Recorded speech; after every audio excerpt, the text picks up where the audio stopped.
Hello, YouTube. This is Dark Tower Palaver for another roundtable here. And we're just doing a new thing where we're going to kind of give an intro on the YouTube side, because before we've always just kind of, I don't know, didn't really do a full-on intro for people that are on the YouTube side. Might have started kind of oddly. So, just on the YouTube side, I'm Tad. I'm Peter. And, we're, so I guess a rundown in case you've come across us not having experienced us before. We're a podcast. We've been podcasting about the Dark Tower and Stephen King for 5 years now, almost 6 years. 6 years this October. And so we just we started doing our podcast on YouTube, and then we recently added a video element. So just in case you stumble across us, that's what's happening. So we have like a live chat and everything. We do these live stream, and then they get posted as a podcast later on. So that's kind of if you stumble across us for some reason, that's kind of an explanation of what we are. So hello, Mark. Good to see you. Yes, I believe we are doing well. I don't know if I can speak for Peter or not, but I certainly am. Yeah. It's not 100 degrees yet. So yes, it's definitely starting to become house dwelling time. Yeah. Or go up into the mountains where you drop 10, 15 degrees because of the elevation. But so getting ready to start 107 here. This is going to be our third episode in a row. Yep. And I like in subsequent weeks. And I think that I don't know if we've ever done that before. I know we had some emergency episode stuff back in 2017 with the movie and movie news and stuff, but I don't know if we've ever had 3 in a row.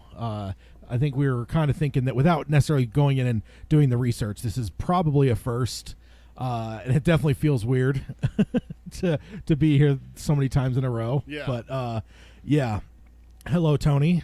Thank you. Definitely, yeah.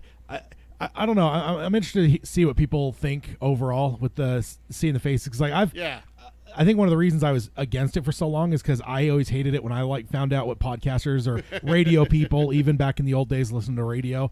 When I'd find out what they look like, I'm like, no, that's not the face. Like that's not what they're supposed to look like. I had a face in my mind. Yeah. And that's not it. So I don't know if that's just a thing where I'm a freak, but or if there's other people that have that same thing where when they finally see someone, they're just like, no, I did not expect that. Dan Carlin's that way, as a matter of fact. When I first saw a picture of Dan Carlin, I was like, okay, no, not what I pictured. Oh, really? Not too far off, but certainly wasn't what I thought. So I've never looked him up, so I've never seen a picture of him. Oh, really? Yeah. Okay. Let's see. Mark's asking what movie? What did I reference a movie yet? Probably, knowing you. Mark, you'll have to clarify that. Yes, I will. Let's go ahead and hit the intro though and get started. We always give a little bit of an intro and tease on the YouTube side, a little bit of extra palaver, as it were. So 3 weeks in a row, and we'll on the other side of the intro we'll announce kind of we're just moving an episode forward, so that means we won't be back now for 3 weeks. But I want to also save that for the podcast side, because the podcast people, they only hear from the intro to us saying long days and pleasant nights at the end. So anything beyond that is extra for YouTube. Yep. So, Mark, just give us some clarity there on the other side of the intro and everything. We can try to answer your question, because I mean, me and referencing movies certainly happens, but I don't know. All the time. Yeah, so let's go ahead and hit the intro real quick and listen to Alan's amazing intro, which I am still absolutely in love with.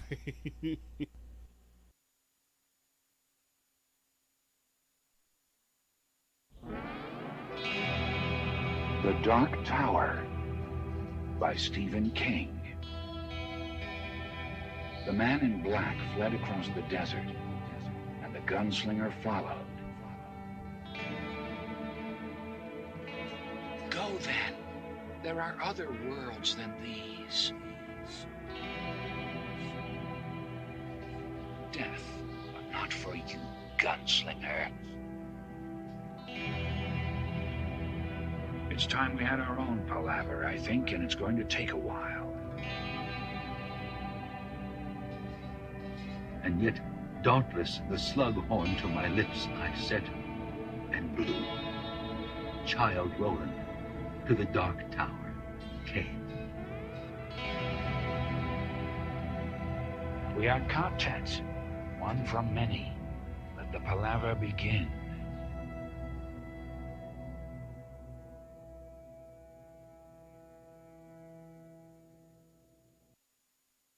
Hello and welcome to Dark Tower Palaver. This is our podcast covering Stephen King's magnum opus, the Dark Tower series. My name is Tad. And I'm Peter. And I actually have been thinking about it. We've been covering also the larger Stephen King universe for a while now, and I don't know if we really reflect that in our intro. No. I was thinking about that. I think I was like laying in bed you like do. the last couple days, and I was just like, Sure you do. Stephen King's universe is the Dark Tower. It's the different levels of the Dark Tower. It's true. But if someone is looking for just like a hardcore, like nothing but Dark Tower, like that's what we were doing for years. Mm-hmm. But we've certainly expanded because, we love all things King. So it'll always be through the prism of the Dark Tower. That's always going to be our first love when it comes. Well, maybe not first because I did have some loves in the Stephen King overall universe before I read Dark Tower, but it'll always be our primary thing for sure. Yeah. But yeah, I was thinking about that with the intro. But we're first of all, I want to warn you about spoilers. This is a round table, so with that, we will spoil anything through the books of the Dark Tower series. So if you haven't read them all, you may want to not listen to this episode. You may want to stick to our book club episodes. In those, we stay where we're at or before. We never jump ahead. So like right now, we're I don't know, maybe I don't even know if we're at the quarter mark yet of book 3. But we're early on in book 3. Jake's kind of going mad. He just found the rose. That's where we're at. So if you were somewhere like in the middle of book 4 or 5 right now, this episode wouldn't be safe for you, but any of our book club episodes would be, because we take no responsibility if you continue listening and you haven't finished it, because it does seem to be that we tend to spoil things like the end of characters, the end of storylines, the end of the entire series quite regularly. It's just a normal thing. So if you haven't finished, this is your final warning. Then if you want to find us, you can find us on Apple Podcasting. You can stream us on Spotify or Stitcher, as well as any podcasting services that are out there. There's definitely a ton of them. And then if you could subscribe, rate, and review us on any of those, we would appreciate that. It helps definitely get some exposure to the show with a wider audience. And then if you want to find the show notes, you can find that at darktowerpalaver.com. As well as there, I mentioned last week that I updated the website, so there's a bunch of new icons and stuff. So there's things like our Instagram, YouTube, Spotify, all those links that you might want. It's kind of the one-stop shop for that. As well as if you're a new listener, we have some questions that we came up with pretty early on. There's been a little refinement over the years, but not much. Within the first year, we came up with those questions as a way to introduce yourself as a Dark Tower fan. If you're a listener, we consider you part of our extended quartet, and we want you to introduce yourself. And as the quartet tends to do, the best way to do that is tell your story. Yeah. So those questions are a good way to do that. You can answer all of them. You can answer one or two of them. You can pick and choose anywhere in between. You can find those at there's a little thing for that. It says like for new listeners or something at darktowerpalaver.com. Anything we cover in this episode, I'll have links over there as well. Just in case like I'm taking maybe parts of an article from there and not the whole thing, and you maybe want to read the whole thing, you could do that over at darktowerpalaver.com. There'll be like show notes for this episode 107 or previous episodes. Then if you want to support the show, you can do that on Patreon. We have a Patreon set up at patreon.com/darktowerpalaver. And that's always definitely something that we appreciate a ton. There's a few different levels that you can support at, as low as I believe $1, which is I think the lowest. And you know what? They actually try to get you away from that. Like when I was setting it up, like they were like I can't remember if they wanted it to be $2, but they didn't want, like, they explicitly were like trying to tell you not to do $1, and I'm like, fuck you. Like, of course I want to do $1, like have $1. Like, that's, I don't know. I think it's because they take a cut of it. Patreon does. So I think they probably want you to do more. They would prefer you do more because then they get more. So whatever. But there's definitely different levels over there. Different things such as our Discord server, so you could have access to chat with us anytime throughout the weeks. And also we're doing a new thing now where we have a monthly hangouts. We've kind of done those in a different way. We did a fan voted one recently. We did commentary for Carrie. And what we're going to start doing is we're going to kind of cycle through all of our Patreon listeners, and each of them are going to pick what they want us to talk about for an episode of the hangouts. Yeah. So yeah, there's some different benefits over there. Check it out at patreon.com/darktowerpalaver. And then if you want to contact us, like I said, you're part of the extended quartet if you're listening. So if you want to contact us and join the Palaver, Peter can tell you the best ways to do that. Best ways to reach us is through email. It's darktowerpalaver@gmail.com. And then, like we talked about at the start of this, we stream all of our shows here on YouTube, now featuring cameras with our lovely faces. Is that should I? We were joking about it before we went live today. That our faces are made for radio. Yeah, but- faces for radio, Yeah. certainly. But it's youtube.com/darktowerpalaver. Make sure to like the video, subscribe, ring the bell to get notifications for when we're going live. We have a pretty set schedule, but every now and then we'll do a different showtime for different parts of the world so they can tune in live. Our social media is facebook.com/darktowerpalaver.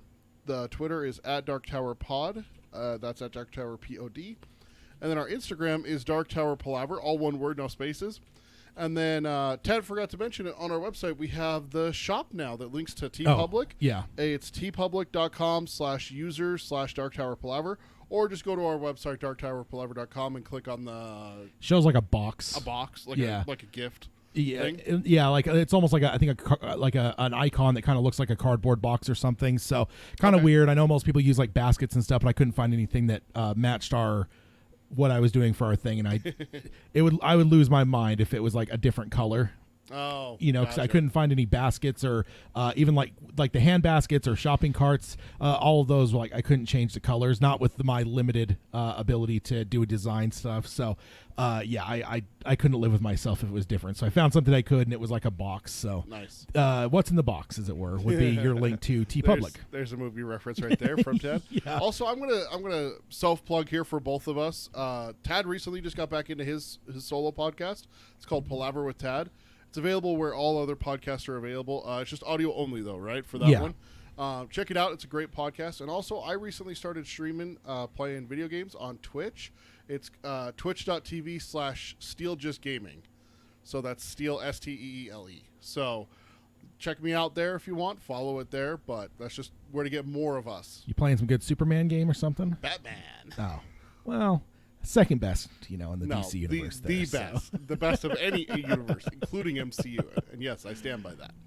Okay, so let's go ahead or I wanted to talk about the calendar. So with this episode, Peter mentioned getting your notifications and stuff set up. Also following us on social media and stuff, because we will definitely. I generally try to throw something out on there, letting people know when we're going live. But the YouTube is always the last ditch effort in case I forget to send something, because this is an episode, for instance, we were mentioning just before we went live with the podcast, we were talking to the YouTube side, where this is our first time, I think, ever going 3 weeks in a row, because we had something push an episode back, then we had a normal episode last week, and then this week we had to push an episode forward, basically, like next week's episode, which would have been on the 19th, which is always a shame to lose a 19th episode. Oh, But we had to move it forward, so we bunched it up to where we have 3 in a row, which I don't think we've ever done before. But because of that, though, with getting back to our normal schedule, will mean that this will be our last episode until the 3rd of July. So that'll be 3 weeks from today, when we'll be back for starting our one of our first months in a long time that has 3 episodes. There'll be 3 episodes in July: the 3rd, the 17th, and the 31st. So. That just a heads up that you will not see us in a fortnight. You will see us in 3 weeks from now when it comes to the calendar. Just so you're aware, that's why if it seems like after a bunch of things, now we're going to be gone for just as long as this last bunch of episodes, and that's why. Just trying to keep things where we always have episodes, even if that means we have to move scheduling around a bit. So definitely wanted to let that be known. Yep. Okay, so as it's funny because I always have there's these episodes we do where there's like there's so much to cover, and there's maybe things that aren't as like date dependent. So I have like a thing for like 4 future episodes, and I'll drop links in there at times where it's just like, we can't cover this right now, but it may be fun to cover at some point. And since we've only been 7 days since our last episode, and last episode there was a lot of stuff to cover Because we were coming off a book club as well. Yeah, so because of that, there was some that I pulled out of that. So I will warn you about that up front. There are some of these actually that the dates are pretty like far back in some cases. So yeah, just be aware of that. That is why. But it's kind of cool. There's some fun stuff to talk about that was just kind of got I don't know, like circumvented due to bigger news in the past. But there's some fun stuff here. So let's go ahead and jump into it here. The first one here is a title here that is every Beatles song that appears in Stephen King books. Oh, Hey Jude. And I mean, that's probably the first one that comes to my mind as well, because of the Dark Tower connection. But I remember thinking to myself, like, we know Stephen King covers songs a lot. But in my head, I was like, outside of Hey Jude, I'm like, I don't know actually. And it kind of reminded me. Remember when we had that Boy Scout article that we covered? That guy that was like, he went and found all the references that he had read about like Scouts or Boy Scouts and all of Stephen King, okay. and then he posted it. I remember mentioning like, I kind of like that kind of stuff where like someone has something that they're into and like they like find it, like that guy like is all into, you know, the Scouts and like that kind of stuff, and so like he uses like combines that with his King fandom and comes up with like something. I feel like this is kind of the same way. If you're a big music fan or Beatles fan, I'm not even a massive music fan, but I've certainly been really heavily listening to the Beatles the last, like, I don't know, couple years. So I definitely appreciate this. But this is by Jack Watley from Far Out Magazine on the 17th of March, 2021. And he starts off and says, Stephen King's connection to music is as strong and potent as any artist. The writer acclaimed for the sheer volume of work he has not only written but sold in vast quantities. King has often found himself as a cultural touch point, which is definitely true. Yeah. And you know what I find is interesting with King too is like for him, music is a two-way street. Like he has like all these musical things he'll reference: the Rolling Stones, ZZ Top, the Beatles. There's all this. He's constantly the Ramones. But then at the same time, on the other end of it is these younger bands that are like ultimately like inspired by him, like maybe bands that were even like outside of his wheelhouse or whatever. You know, I don't know if he's necessarily into like the hardcore metal groups that have done like Dark Tower albums and Dark Tower songs or whatever, or Stephen King songs, you know, and also they're much younger. They're people that are probably, you know, his kids' age or younger that are in these bands and stuff. Yeah. So it's just kind of cool for it because it's like both sides, you know. It's not just like he's this like iconic artist that like all these musicians reference, but it's the other way too, where he references a bunch of musicians, and I believe he's mentioned at some point that he listens to music while writing, and I wonder sometimes, like, is that why things show up the way they do, where it's like, oh, a Kiss song shows up when Jake gets run over. I wonder if like a Kiss song was on the radio when he was writing that scene, and it's just like, oh, that song works to hear on the boombox or whatever. So yeah. Going on here, it says, as the years roll by and King's contribution to literature grows with every passing new release, he more so than most writers, is working in an unofficial biographer of our times, providing moments to be remembered and stories to be told forever. Which is definitely interesting, yeah, because he is very of our time, and I think he goes on with it a little bit more here. This is another artist who is likely to be constant with our cultural conversations, is the archetypal British invasion band and one of the most widely adored pop groups of all time, the Beatles. A child of the time, it seems only fitting that King should make heavy references to the band throughout his time behind the typewriter. Though a myriad of books, King has paid tribute to the Fab Four, and below we've collected them all. And provided a perfect playlist to boot. So I will link that in the show notes as well. They've created a Spotify playlist that you can pull up and listen to these songs. Isn't that awesome that Spotify has that? Where Yeah, it's like, it is. It's wonderful. Like, because they've done that with other things too. I saw one just the other day where it's like, here's the Spotify playlist for what this actor listened to while he was getting into shape for a superhero role. Yeah, that's like, wait, what? Like it was legit. Like the actor put together the list, and that's what he listened to while he was pumping iron and everything and getting in shape, and then puts it out. I can't remember if it was on Spotify, but I remember at one point there was a person like years ago now that actually had a pretty extensive list of songs referenced in the Dark Tower, and made that playlist. Yeah.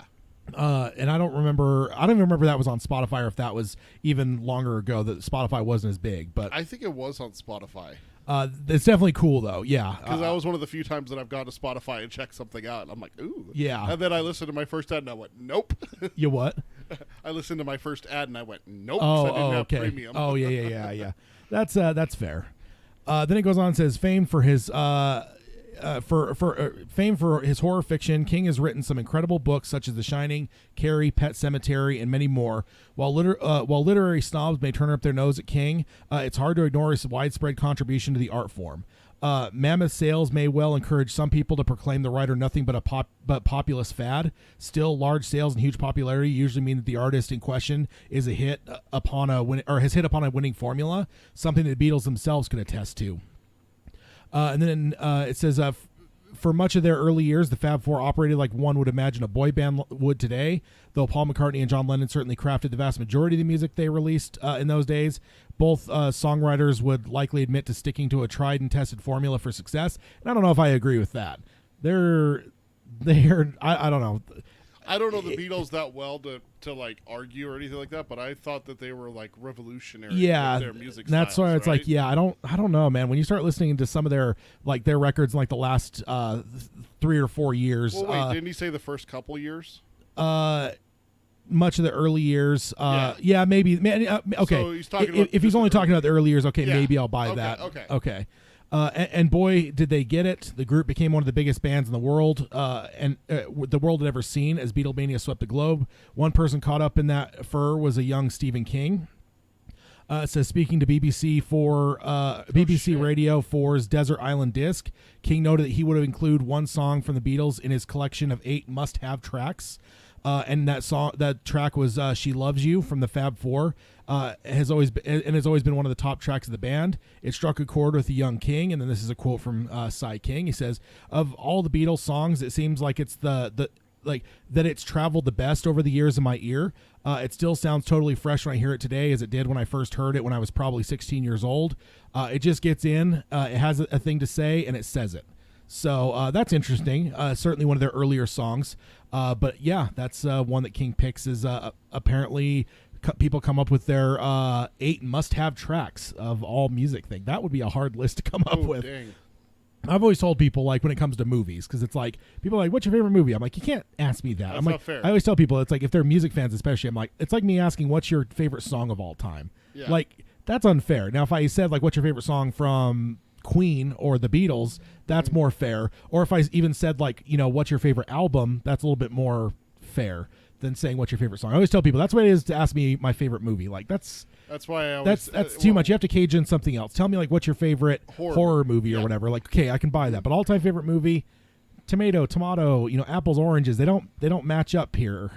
Like, they're, how do I compare Godfather to The Exorcist? Like, those are such different things that They are different beasts, as it were. beasts. And then it says the story doesn't end there for King and the band. In fact, the story goes that songwriter John Lennon ended up inspiring one of King's greatest titles, The Shining. The lyrics "We All Shine On" from Lennon's iconic single "Instant Karma" was said to have stopped King in his tracks when he was searching for the perfect title for his hotel horror. And it is there that we will start in introducing every Beatles song that features in Stephen King's books. So yeah, I think we may have mentioned that before. Or does that sound new to you? That does sound new to me. Okay, so maybe I haven't mentioned it before then. It's something I've definitely heard before. So maybe it's just something I forgot to throw out there. But yeah, John Lennon, "We All Shine On" is the lyric that apparently was there, which is interesting because it's like, so he's looking for the title and then Shining.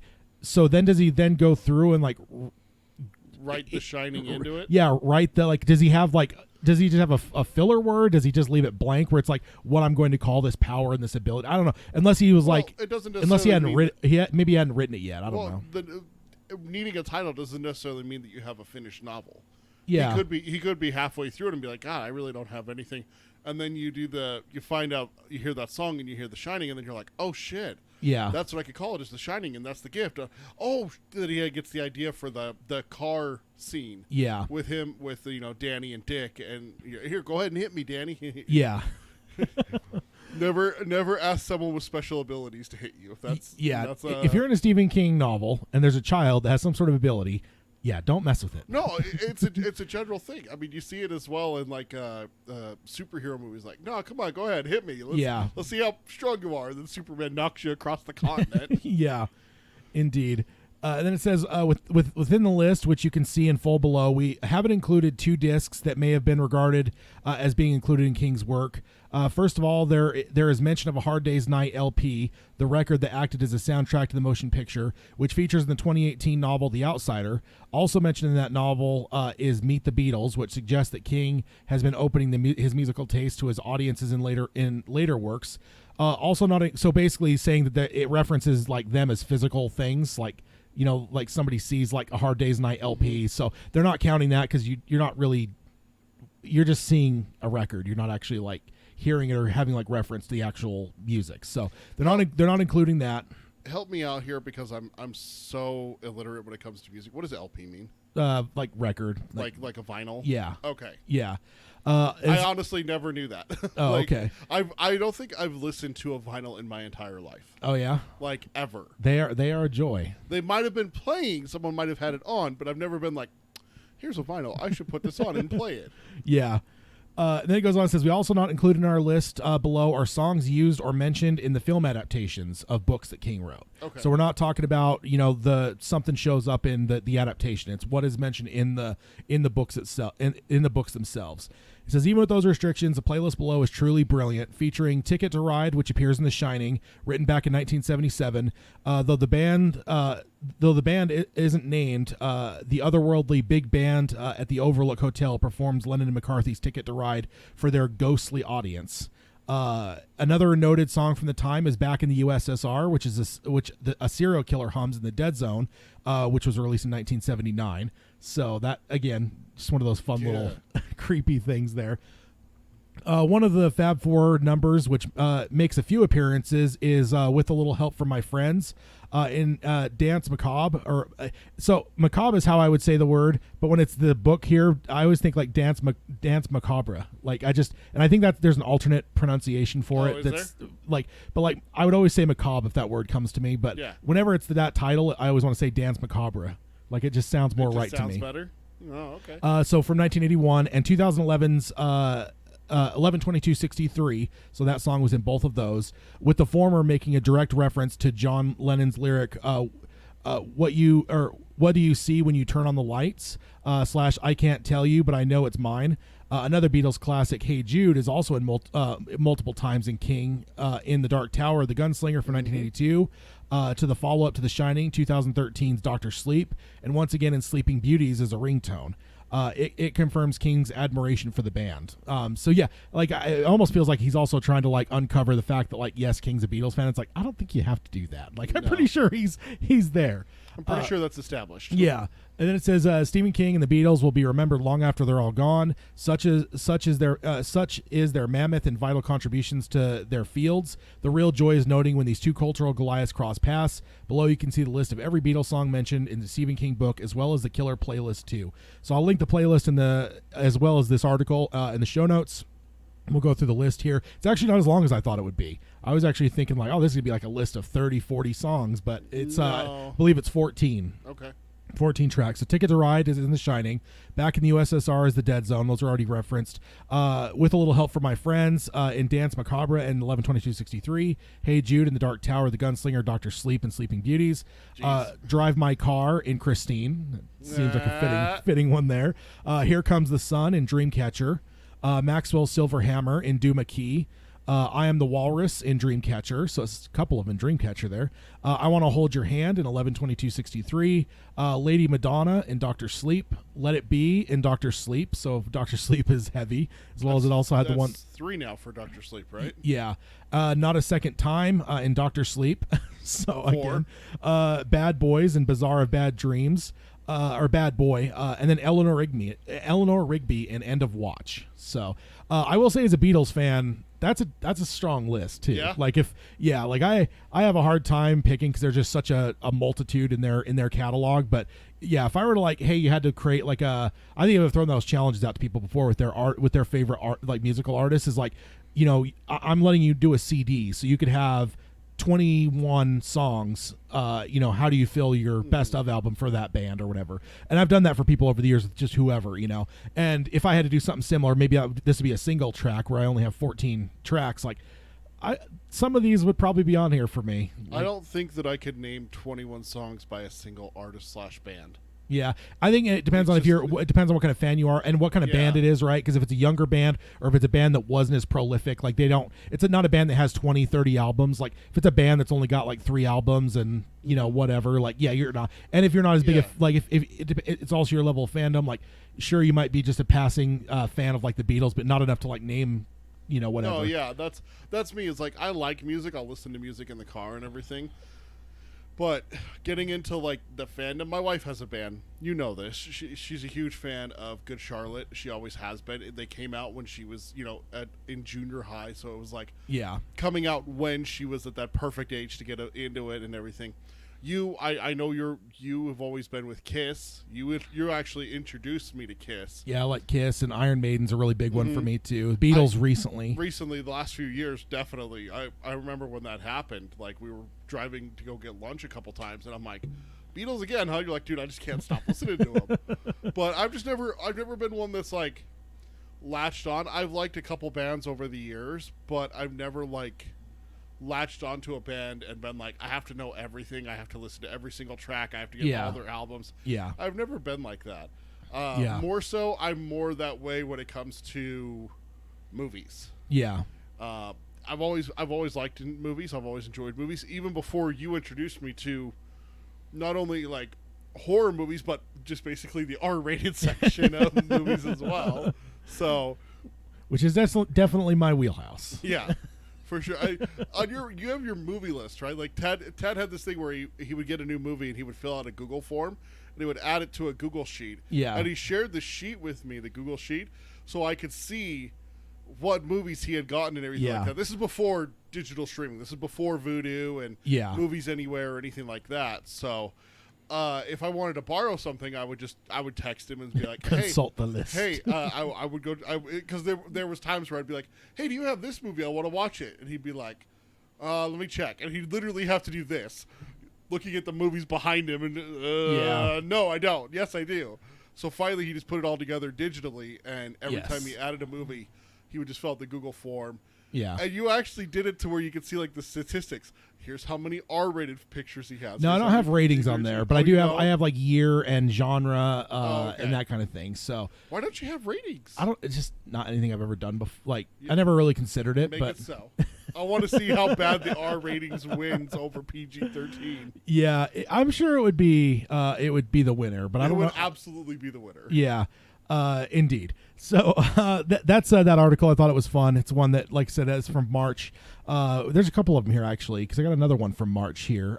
It was actually the next day, March 18th, 2021. And it is Spike TV's failed attempt to bring Stephen King's The Mist to the small screen.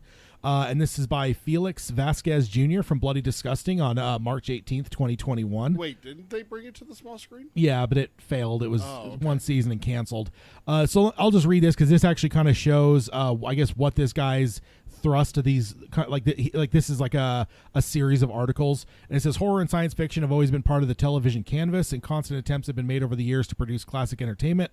Some have fallen by the wayside, while others became mainstream phenomenons. With TV of Terrors, which is what this is called, this series, we take a look back at many genre the many genre efforts from the 1980s, 90s, and 2000s, exploring some shows that become cult classics and others that sank into obscurity. So it's kind of like looking at these different things that didn't necessarily become big hits and kind of analyze them and stuff.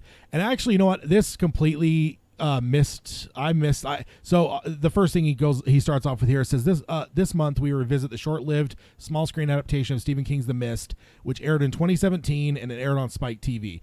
I don't know if it was just like the year of King that it was, but I don't think we ever talked about this show because I don't think I knew it existed until like within the last year. I think I heard that I think it was when I read The Mist and then I watched The Mist, and I think somehow I caught when there was a show and I was like, oh my god, so I jumped on, found that it was on Amazon. I was gonna watch it. Then I think I looked at some reviews or something. I'm like, okay, maybe I don't need to watch it or something. And then there was something else to watch, but then after reading this, I'm like, kind of glad I didn't jump in and watch it. But somehow this completely fucking went by me. I mean, in 2017 we weren't doing all King. We were focusing on 100% Dark Tower. I mean, we were talking a tiny bit about like It that was coming out that year and stuff, but like the Dark Tower movie is coming out. That was a massive amount of stuff to talk about. So but somehow this isn't even like one that like got up on my like email where I was like, no, we're not covering that. Like I didn't know this existed until I think it was 2020 where it dawned on me like, oh shit, they made another Mist adaptation. I didn't know that. I heard about it. I just didn't care because the first Mist traumatized me bad enough. I didn't want to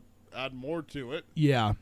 So it's definitely interesting. It says, so in the age of modern television, where every network has sought after their own genre series in the vein of The Walking Dead and American Horror Stories, tapping into Stephen King's massive collection for content is just common sense.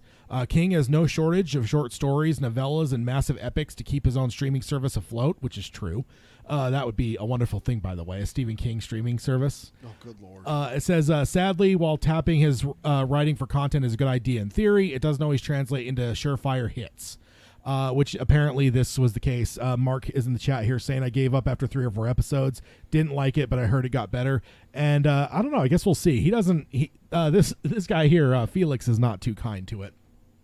Not a fan. 2017 was a tumultuous year for Stephen King content and his fans. On one hand, we got the brilliant adaptations like It Chapter 1. On the other hand, we got Spike TV's The Mist, premiering in on the now defunct Spike TV in the summer of 2017. The Mist TV series seemed like a great idea at the time. The premise for The Mist felt episodic anyway. We're shown in the finale of the story that the carnage is spread almost worldwide, so we could have had something equally cold and relentless like The Road meets H.P. Lovecraft, which, certainly some of the potential. Did we get shown that it's worldwide? I think he's saying this one, in this one it did. Oh, okay. Now, in terms of the novella, no. In Frank Darabont's, though, I would say you get a pretty good idea because they drive until the gas tank's empty and it's still there. And then I think when you see that giant beast, like that giant one, like that's the point where it's like, okay, this isn't just like, some like 15-foot octopus thing. This isn't like these like bugs that are like, the size of basketballs. Like, no, now you're talking like fucking dinosaur size things. Like, okay, I think that's the point. Like, I think it works in a way to like tell them like this is beyond the scale of maybe what you had hoped. Yeah. And I think for me as an audience, I remember thinking the same thing. I'm like, holy shit. When I saw that, I was like, yeah, the world's gone. Like maybe it hasn't reached the whole world yet, but it's fucked. Like, and then of course Darabont does what he does to us. God. And then it says, in early 2017, the series adaptation landed onto the network with a flurry of viral marketing and exclusive peeks at what promised to be a chaotic extension of the Frank Darabont-directed movie, but its own entity. Spike TV did a bang-up job of hyping the series, providing cryptic television ads of the show for the first half of the year. They even allowed viewers to watch the first 2 episodes on Spike TV's website, uncut and with limited commercial breaks. And I took advantage, of course. And see, that's where I'm just like, that's what makes perplex me. I'm like, how did I not? Well, I don't have TV. I don't have cable necessarily. Yeah. Like everything I do is streaming and stuff. So I'll excuse myself in that way. But it's like, I don't know how I didn't hear about like, oh, hey, the first 2 episodes of this. Like, because I would have watched. If I would have known that, I easily would have watched at least that. I don't know how I would have seen the rest of the show because I don't have cable. But yeah, definitely interesting. Set in Bridgeton, Maine. We meet Kevin, which is played by Morgan Spector, a somewhat passive man who's married to Eve, which is Alyssa Sutherland, his wife, who is hiding some kind of mysterious past. They have a daughter named Alex, and I will mention before we go on here that Alex, I believe, is a teenager who is suffering from her mother's overbearing behavior. Things take a turn for the worse when during a party, Alex is drugged, raped, and blamed. That's the reason I wanted to mention that she was a teenager, because if you assume that she's like the age of what's his name in the movie, you'd be like, wait, what? Yeah, the boy. Yeah. All of this, of course, before a mysterious gargantuan mist makes its way into the town. When it does quickly consume every crevice of civilization, they're all split apart, forced to hide in various locales, with the mist blocking any and all access between them. He says to say The Mist was a botched television effort is an understatement. The Mist is not just terrible, but it almost seemed to set out to make the viewers miserable. The movie has had a very solid implications toward The Mist being more of a blackness of humanity and how religion may have been a part in Mrs. Carmody's survival. But in the titular, your favorite. But in the titular Mist presented in the series, we learn gradually over every episode. May not be some kind of portal from another dimension. Instead, in the series, it is some kind of otherworldly fog that can judge people based on their sins, past and present, and their ideas of morality. Wait, what? I don't know, man. All right, so the mist is a living thing that's going to judge you based off of your sins. So it's a god mist. something, man. And like to me, I'm like, why would you? Because it's not even like, just you're not even ripping it off of like Darabont's thing. Just keep it the way that it is from the novella as well. Like that's the source material. Like stick with that. So it just seems like they really wanted to do something different. Why do people take King things and make them different? It doesn't make sense. I don't know. If you're watching this and you're a person in charge of anything King, stop changing it. Like little changes. Good. Look at it. But if you had taken Pennywise and instead of making him a dancing clown, you had made him a ventriloquist, as creepy as it would be, it would not be the same thing. It would be scarier, I think, for me with a ventriloquist. If it was a Because then ventriloquist. then the doll would like come alive and do its own thing. It would be like a two-headed beast there.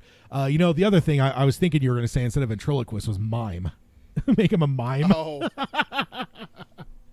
Oh. Well, then we can't get the hiya, Georgie. Yeah. Just, I would love to see like a spoof video where it's a mime in the sewer and Georgie's and just like trying to communicate to him like a mime. It's like, yeah, I think that would be great. Great in a terrible kind of way. It says the producers worked hard to make it abundantly clear that this isn't the movie. That became a fact when Mrs. Carmody herself appears in the first episode for 2 minutes and then quickly suffers a horrendous death by the mist lurking outside. So they kill her off in the first couple minutes. Might have to watch it. Let's see. I think Peter might at least watch the first few minutes of the first episode just to see that. Think I could find it real fast? I could probably find it real fast. And then it says the mist almost becomes a non-entity in some episodes where it literally has nothing to do in the show except become a flimsy catalyst for characters to act monstrously moronic. Other times it can literally do anything, including tack on clunky religious symbolism. In one scene, a survivor has a bug crawl under his skin, only for it to morph out of his back, wings fully spread, presenting a weird angelic image. There's also the town's shady priest, Father Romanoff, who, in an attempt to flee, sees the 4 horsemen of the apocalypse appear in the mist. So, yeah, it's just like... What the fuck? I don't know, man. It's very weird. When I read this, I was just like, this is fucking batshit, dude. I think I read some reviews like saying like that it wasn't that great, so that's why I maybe held off watching it. Now after reading this, I'm glad I didn't waste my time. The Mist does whatever the current episode needs it to, and never has any real rules or limitations to it. And forget all the little vicious wildlife we saw in the movie. The Grey Widowers, the Arachna lobsters, and the Behemoth are nowhere to be found. Instead, now the Mist can be inexplicably dig into the minds and psyches of its victims and can conjure up scenarios involving their sins, regrets, and horrible secrets. The various characters within the throes of the Mist have to either confront these beings or else suffer its wrath. To what end the Mist is conjuring these visions is anyone's guess, as it just seems to enjoy messing with the townies. So, very weird. Very because are we sure this isn't dairy? Like in my mind, like when I saw the Mist show, like I kind of thought like, cool, you're going to give me Project Arrowhead and kind of dive into it more, and then maybe it culminates in basically a retelling of the novella and have it be from like the military standpoint. Yes. As well as other survivors right close to like the military base who actually get rescued right away. Yeah. That would not have been bad. Or hell, here's a novel concept. Give us another story of the next town over. Yeah. Something like that. But to change and I mean, again, and you could why change it? And you could even like kind of go anti Darabont and end it the way King ended it. Let it be an open-ended ending. Like literally take the novella and even like I'm blanking on his name. I keep wanting to say Frank. What's the dude's name in The Mist? Thomas Jane. No, what's his character's name? Do you remember? Oh, no. But like, I can get it. Because in the novella, there's like the 2 major changes. There's the ending is completely changed, but also he has an affair in the store in the novella, and that was cut out of the Darabont movie. Because the wife's still at the house, and there's like the one that's kind of helping him with his kid. In the movie, she doesn't. There's not much to her, but in the book, they saunter off into the some manager's office. And, David Drayton. Drayton. I remember. Yeah, I don't know why Frank is. Maybe because Frank Castle, Thomas Jane is probably what I'm thinking. He plays Punisher. Yeah, he was the original Punisher. Mrs. Carmody. I hope at some point, like on the Patreon side, someone has us watch that, because I would love to, just be here to watch that with you and do a commentary. I fucking hate her so much. Then it says, "Is the Mist sentient? Is Is it the product of a portal accident opened, or is it just the end of humanity and the beginning of Judgment Day? Kevin struggles to make it to his wife and daughter, and along the way meets up with an unnamed soldier and a criminal attempting to overcome her past drug abuses. All the while, Alex and her mom are stuck in a large mall with other town folks, including the man that may have raped her. It only takes a little over a week for the survivors inside to begin fighting for space and food. So then it's like, in my mind, it's like, so this is Dawn of the Dead now? Like they're in a mall? Like along the way, we get to know so much more about the characters than we need to, while their season arcs are played out with ridiculous twists and lingering questions. Such as who raped Alex, who was the soldier, why should we care? By the 4th episode, I was sick of hearing about Alex, her evil best friend, as well as who has an evil best friend? I mean, as well as Mom Eve's shady past and wanted any kind of interesting turn of events. The series jumps back and forth from glacially paced storytelling to downright absurd plot holes and leaps of logic. The Mist opens with strong ratings initially, and then dragged on the viewership drop more and more as it dragged on, the viewership dropped more and more. Spike inevitably just axed the whole series after 10 episodes and almost no backlash. With the big brand change from Spike TV to Paramount Network and the complete format reboot, the network cut out a lot of former series from the Spike TV, including The Mist. And I will say, I don't even think that necessarily reflects on The Mist, because literally, like when Spike was transitioning to Paramount, they damn near canceled everything. Like they literally did, outside of like Yellowstone, which was like one of the biggest hits on cable recently. I almost think they canceled everything. So who knows if it was even a ratings thing. It could have just been the fact of like with the rebranding, most of what was the Spike brand was not going to fit the Paramount Network brand. So who knows if it was that, but it doesn't sound like he's very happy with it. Of course, everyone can have different opinions. Maybe some people actually like it. Mark says in the chat, yeah, I agree. I gave up when I realized the Mist was sentient. It's I'm sorry, that's stupid. I won't even give that a shot. That's stupid. Because again, like in my mind, right, like call it 10 episodes. I think I read that it was 10 episodes when I first heard that it exists. I'm like, cool. So maybe 3 or 4 episodes at the end is going to be the story that we saw in the novella and the Frank Darabont thing, probably not ending the same way. Mm-hmm. The other front half of that is going to be expanding to see maybe more of what's going on. But then maybe the first 2 or 3 episodes is going to be showing us Project Arrowhead and giving us insight that even King didn't give. Because like in my mind, when I thought of it that way, I was excited. I want to watch. That would be fucking cool. It's world building. Yeah, it's building a new world. That's a perfect idea. But again, but then when you read this, I'm just like, this just goes to the bigger problem with King's works, is why do people feel the need to take something and change it, where you're changing the actual identity of the original story? Yeah, like okay.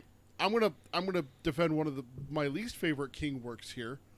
If they take Tommy Knockers and remove the alien element from it, because it's all about aliens, right? Yeah. What's the point of the movie? Aliens. My hair's not long enough to be like that now. Mine is. It was. Oh yeah. See, now everyone gets that joke. I know. Bald-headed bastard. But it's just. It would be like someone taking 11/22/63 and taking the time travel out of it. Yeah. What's the fucking point? Well, then? you know, it actually kind of like, I mean, I didn't hate it as much as you. I have found some enjoyment in it, but overall not, is the new Stand. It's like, to me, they took the whole outbreak out of it. Like the entire, and to me, like one of the main events of the Stand is that first third of the book, or 2/3, or maybe half of the first half of the book. Mm-hmm. So to take most of that out and just like hand wave it away was like inexcusable. And I just, nothing else. There was some high points I enjoyed, but overall it was a lot of disappointment. And I feel like that kind of comes into the same thing. You've taken out one of the key elements of it. And because you have some bullshit excuse about fucking Contagion doing it too well to like do it again, that it's just like, no, dude, it's a different story. Yeah, dude. Robert says in the chat, I remember it now. Glad I forgot it, LOL. I watched a few episodes and said the same thing. Why change the story? Just call it something else. Maybe they just use the King's name for rating boost. And that's something that could be. But it's just like, okay. Because that was the year of King. There was a shitload of Stephen King stuff going on. So, yeah, could it.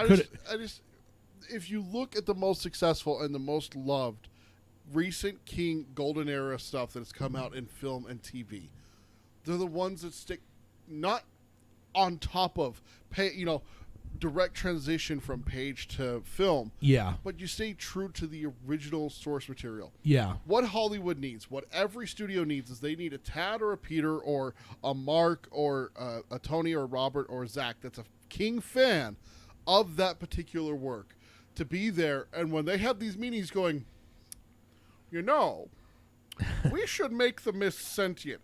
The person just goes, fuck you. No. And then throat punches him. just right there in the throat. Just, no. You know what we should do? We should take the whole clown thing out of it and just make it just a giant spider. The whole time. It's just a giant spider. The entire time. I can tell you right now, I would legit kick that person in the privates. Man or woman, like, come on, like, why? That needs to be a rule with King's work. Is just stop changing the critical part of the story, like the essence of the story.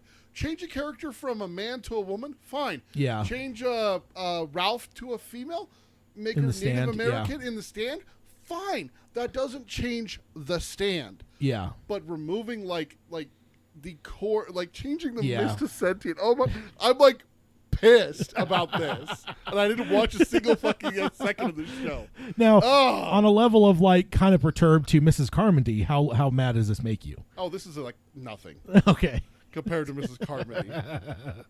if me or Mordred, I think Mordred's kind of up there on the list for you. There's the question: put me, Mordred, and Mrs. Carmody in a room with a gun with one bullet. What am I going to do?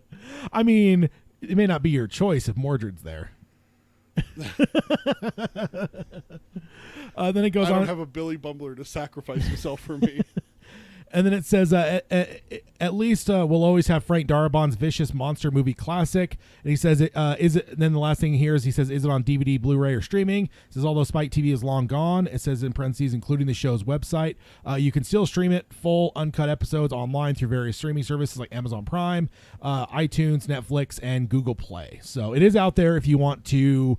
If you're a masochist and you want to expose yourself to such things. But yeah, after reading this, like every inkling of because I remember even when I saw the bad reviews, I'm like, I kind of have a rule when it comes to stuff that might be in the horror realm. I don't look at reviews. Reviews can't sway me because there's been too many times I'll look at IMDb and a horror movie's got a 6.5 rating, which in my mind is not good, right? I feel like until you get to a 7.0 or higher, out of 10. Or 11 if it's Spinal Tap. Especially if you're spending money to go to a theater. Yeah, but when it comes to horror, there's been times I'll go out of a horror movie and I'll just be walking out of a horror movie going, dude, I actually really enjoyed that. And I look it up, it's got a 5.7.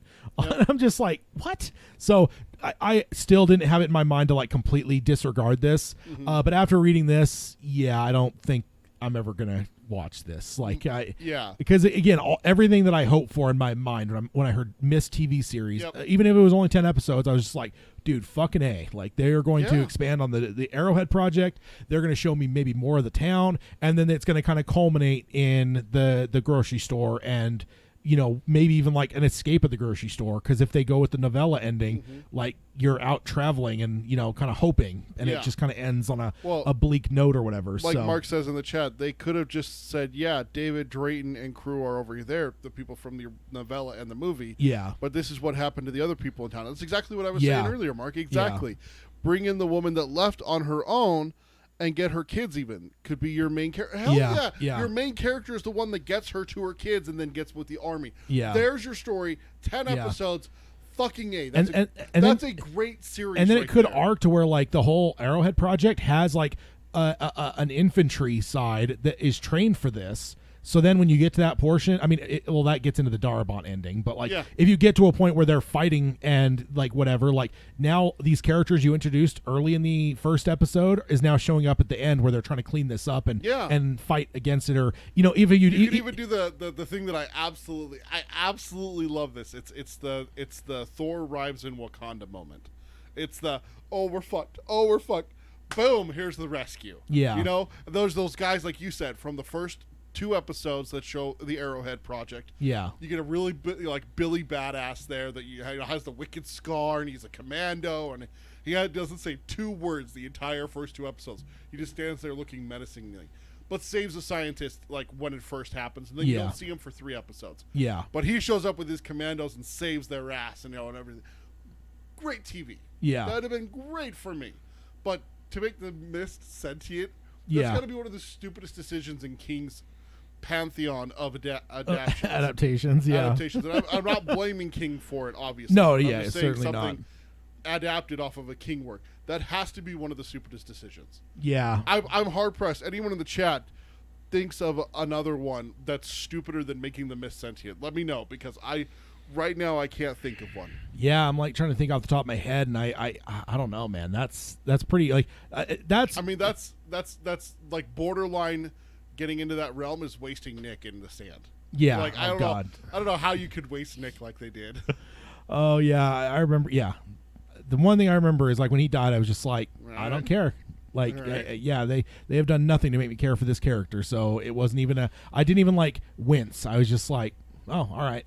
Like, it's like when you see like a very like minor character getting killed in a horror movie, and you're just like, you don't even react. You're just like, Yeah. okay, whatever. And it's like that's how I felt about Nick. And it's like that tells you about what they did. If I feel that way about Nick, like, Yeah. and even I have like I read the book every year, so it's like I know Nick. I'm very like knowledgeable on Nick, and I understand his importance. I understand his character, even if they didn't show me anything to like reflect it. But like, so I even have like the baggage that they didn't even earn of my love of Nick, and still seeing him die was just like. You're talking about the character in a horror movie where it's the there's the main survivor chick, Yeah. there's her boyfriend, there's his best friend, there's his best friend's girl. Like, No, you know what I'm thinking of? like that far. You know what away. I'm thinking of is the mechanic in the original Halloween. Oh, You don't yeah. even see him die. You just see You him as obviously. like the dead body over on the side of the road. And that's like one that, like, trivia wise, there's people tend to forget that when they count up the deaths for the original Halloween, they always forget him, so they'll end up being wrong. Yeah. And like I've actually won a couple bets that way, where I'm like with people that are like kind of horror people. Yeah, 'cause it's like it they'll would say be- there's like I can't remember if it's 3 or 4, and that he makes it 4 or 5. It would be sister, Annie, Linda and Paul. Linda and Paul Yeah. would be the 4. So, But then the mechanic. the would make mechanic. it So 5. most people would say like, oh, it's 4 deaths in the movie, and I'll bet you $20 it's 5, and they'll just like think through their head. So, and it's just one of those you forget because it's just Yeah. so inconsequential. And like I felt that way about Nick. I'm just like that. It means nothing. Yeah. Like literally, like the only reason I'm like even questioning why this doesn't mean anything is because I know Nick from reading the books. Like if I were a person that had never experienced the stand in any way before, yeah, it would be nothing. It would just be, oh, okay, that's something I don't care about. Robert says he wants to watch the Airhead Project. Me too. Yeah. I'd watch that. Yeah. Oh, yeah. I mean, I think That's that. like, oh, could you imagine a King-esque crossover with the X-Files? Oh, yeah. Hell yeah, dude. I mean, I've been saying it, man. I want a Holly Gibney X-Files show where she just like goes around the King universe investigating different things. Have her show up in Derry one year. Legitimately, yes. Like, and I thought about that while I was rereading it for our It episode a few episodes back. While I was reading it, I was like, I would love to see Holly get her hands on this stuff. Like, that would be the coolest fucking thing. I know you might even have to make that alternate universe or another level of the tower because, like, it doesn't necessarily jive with, like, what exists already. But, like, cool, give me another level of the tower. Make sure that she's driving a Takuro spirit and she's investigating, you know, this, like, weird thing in Derry that every 27 years they have a rash of murders and then a giant fucking orgy of death. You know, Yeah. like, I want to see Holly Gibney investigate that. Robert's binge watching the X-Files right now. There you go. Yeah, it's I have seen like 3 episodes of X-Files my entire life. I remember one of them. yeah. I Was think it a I've- beast? I think I've said it before on this episode. It wasn't exactly like beastie, like the the wolf monkey beastie that gets me. Yeah. It was one where Scully and Mulder have to go into like a HOA, and there's a monster that kills you if you break the rules. No. And so there's a scene where I'm even spacing. Mulder's the guy, right? Yeah. Mulder's out in the dark with a like a cat. What's it called? Like a scoop Yeah, like a bobcat. like a bobcat, but it's got like the like the Yeah, like shovel a on backhoe. it. A backhoe, that's it. And he's literally digging it, and they're like, "You can't put a pool in your front yard." He's like, "Oh, you can't put a swimming pool. This is a reflective pool. That is not in the chart." And the monster shows up, and I'm just like you technical little bitch. Oh man, I don't know why I saw that episode, but it stuck with me. I'm stalled in the middle of a, not necessarily because like there's anything wrong with it. I grew up loving it, but I think I'm in like seasons 5 or 6, and I just like kind of got distracted. So at some point I'll circle back in and dive back into it because I was in the middle of a rewatch. So I love that show. I grew up on it. So this next one, article-wise, is real fun. And actually, I think I put this down as 2021, but then there's a contextual thing that made me realize it was 2020 because he doesn't put the date in it. Oh. So this is called All Hail the King. And this is by Kirk Hammett, which if you are a music fan of any kind or a metal fan, you know that Kirk here is the lead guitarist for Metallica. Oh, okay. And this is his blog called Fear Festival. And it was April 1st, and then that's all it shows on the actual blog. But I put it down as 2021, but because I just saw something come through my news that talked about Metallica and The Stand, and it'll cover that. But then when I started actually reading the blog, I realized like there's some more stuff I want to cover in here. So, but yeah, it just barely hit my thing now. So I was like, maybe it was April this year. But then there's something he mentions, I think about the election, where I'm like, oh no, this was probably last year. Oh damn. Yeah, haven't heard anything about it or seen anything about it until very recently. But so yeah, there's just a blog he has, talks about music and different things, horror as well. He's a big horror fan. And then he starts off here, says, the first note I have here says, apologies for taking a few weeks away. I've been especially busy with guitar, but I know exactly what I want to talk about, and that's the greatness of Stephen King. He says, because let's face it, Stephen King is a pillar of modern horror. Since 1976, he has been incredibly consistent, always bringing new stories, new content, and new experiences to the genre, not to mention really, really well-written stories which beg to be made into movies, which is definitely true. Yes. Just don't make the myth sentient. No. No. Don't make Pennywise a spider for the entire film. Don't make the myth sentient. And don't make Salem's Lot about killer cockroaches. Or you know what what else I could do with it? Is just forgo the whole childhood thing and just have them as adults the whole time. Oh, fuck off. No. That's a good little dagger there. See? No. Got you to throw your head back in in horror. Don't take away the kids part of it. That's the best part of the book. I know. Hashtag Ted is terrible. There it is. Then he goes on and says, I'm not just talking about his own work, but his dedication to the genre in general. I read his great memoir, Danse Macabre, second reference to that, and he's a horror fan through and through. Some people make the change from fan to artist. Some people make the change from fan to artist. Some people make the change to fan artist, which I believe I am, and some people simply remain fans while others remain artists. But for me, King has always proudly kept his foot in the fan category, and his work is absolutely more for the fans' eyes than the critics. That's another cool thing about Stephen King. He doesn't care about this about that stuff. He writes for the fans and for himself, which as I just established are the same thing. He's not a quote-unquote force of nature Hollywood guy like, say, Michael Crichton. He's literally one of us doing it from such a pure place, which is one of the highest accolades I can give. He's totally invested in the pure art of horror. So, definitely. That's King. Yeah. Definitely cool to hear this praise, not to mention hearing it from very legendary rock god or metal god here as like I said, one of the key members of Metallica.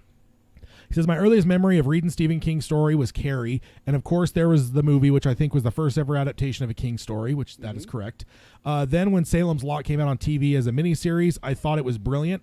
All of the trappings of a gothic vampire tale and those gothic elements all came through in the TV adaptation, despite the fact that it was not a typical gothic scenario.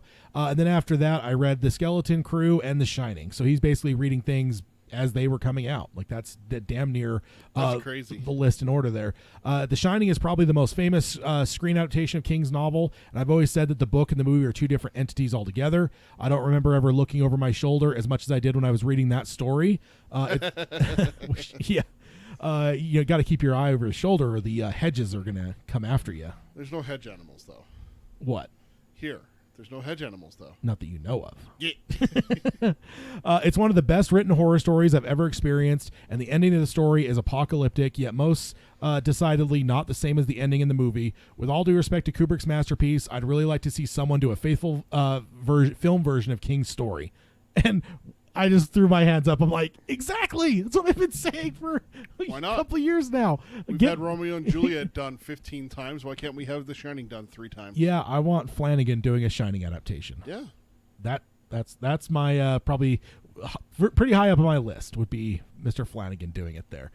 Then he says there are stories of his to which are translated faithfully and really well. Misery is just great, and The Dead Zone is another. It's just one of the more accurate depictions of his stories, and we need a Johnny Smith / Christopher Walken in the movie to come out and scope out some of today's political candidates to see if we can formally identify the bad guys. All of them. All of them. He says, I love dark horror comedy, but this presidential campaign is going over the top of anything the genre would produce. No screenwriter could have written this, and it's pure entertainment in the worst possible way. Hey, Dead Zone shows Stephen King it shows that Stephen King is remarkably prescient, right? And it's like, yeah, when you look at it, it's like he wrote that 30 something years ago, and it's very very apt in the modern day. And he says, one huge thing about my personal connection with Stephen King occurred when I was reading a chapter in The Stand. The chapter had a guy in prison who was waiting to ride the lightning. And I just thought, oh my God, what a cool collection of adjectives and nouns that is. And I told James, which is James Hetfield, and he thought the same. And the rest is Metallica history, because Ride the Lightning is the name of the second Metallica album. Yeah. And we've known that. I do find it funny because it's like you could tell he hasn't read it recently, because it's not somebody waiting to ride the lightning in The Stand. It's somebody that's told he's going to ride the lightning, because it's not Polk, Lloyd. And that slick young lawyer that kind of tells him to ride the lightning. Yeah, but he's saying here that it's a guy in prison waiting to ride the lightning, and it's like, okay, I'm guessing he probably just hasn't read it in a while, and it's just like one of those small things you just kind of like whatever. But and it says, pick up a copy of The Stand if you're obsessive enough to find the chapter about a guy on death row where King actually writes the words. Which yes, not necessarily a guy on death row, but yes, Stephen King definitely has that, and definitely probably one of his bigger contributions, because like, yes, there's a lot of bands out there that have done Stephen King songs or whatever, but like to have the claim that you named a Metallica album like inadvertently, like that's pretty damn cool for Stephen King. I'm sure that's got to be a pretty damn cool thing. Jack, Mark asked in the chat, who would you want to play Jack in The Shining? I just threw out the first name that popped in my head, who's a phenomenal actor and roughly age. Dude, fucking Michael B. Jordan. Yeah. I could see him playing an absolute psychopath, and I would love to see it. Yeah. We've seen him kind of do some stuff that was a little bit more lunatic, I guess. He's a little bit more reserved in like Creed or whatever, but like in Black Panther, he definitely has some times where he goes a little mad. Yeah. So, but no, like the Creed is what actually gets me, because that's Jack Torrance is not a psychopath. He's a brooding. Yeah. That Jack Nicholson stare out the window at his wife and kid. In the black shirt. Yeah, in the black shirt. that just deadpan stare. I could see Michael B. Jordan pulling something off like that, because he's got like the little bit of brooding in like the 2 Creed movies down. Yeah. Because he's he's just a brilliant actor. I mean, he is just a phenomenal actor. Yeah. So I think that that would be a really good casting, a really good change of pace for where it's him and his son and his wife. I could absolutely see that being a fantastic. Even make it if you wanted to make it a mixed relationship, a mixed marriage. Yeah, that's the word I was looking for. Marriage. To even like drive more friction between them, at the end and everything. Yeah, because like if you got like the ghosts from past times, that may not be a very popular thing with a ghoul that's a bartender from the 1920s. Yeah, having an interracial marriage, that would be quite well, you have to prove yourself even more now, that kind of thing. And could even be like another thing that could like push it over the. Yes, Mark, Jordan Peele should direct and star. One I would throw out just because I'm saying Flanagan is E.T. Elliot from E.T. that played Jack in Dr. Sleep.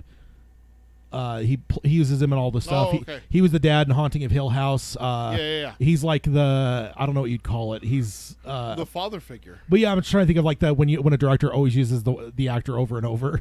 Like there's a couple of those, like De Niro and Scorsese. He's kind of that for Flanagan. It seems like he shows up in everything.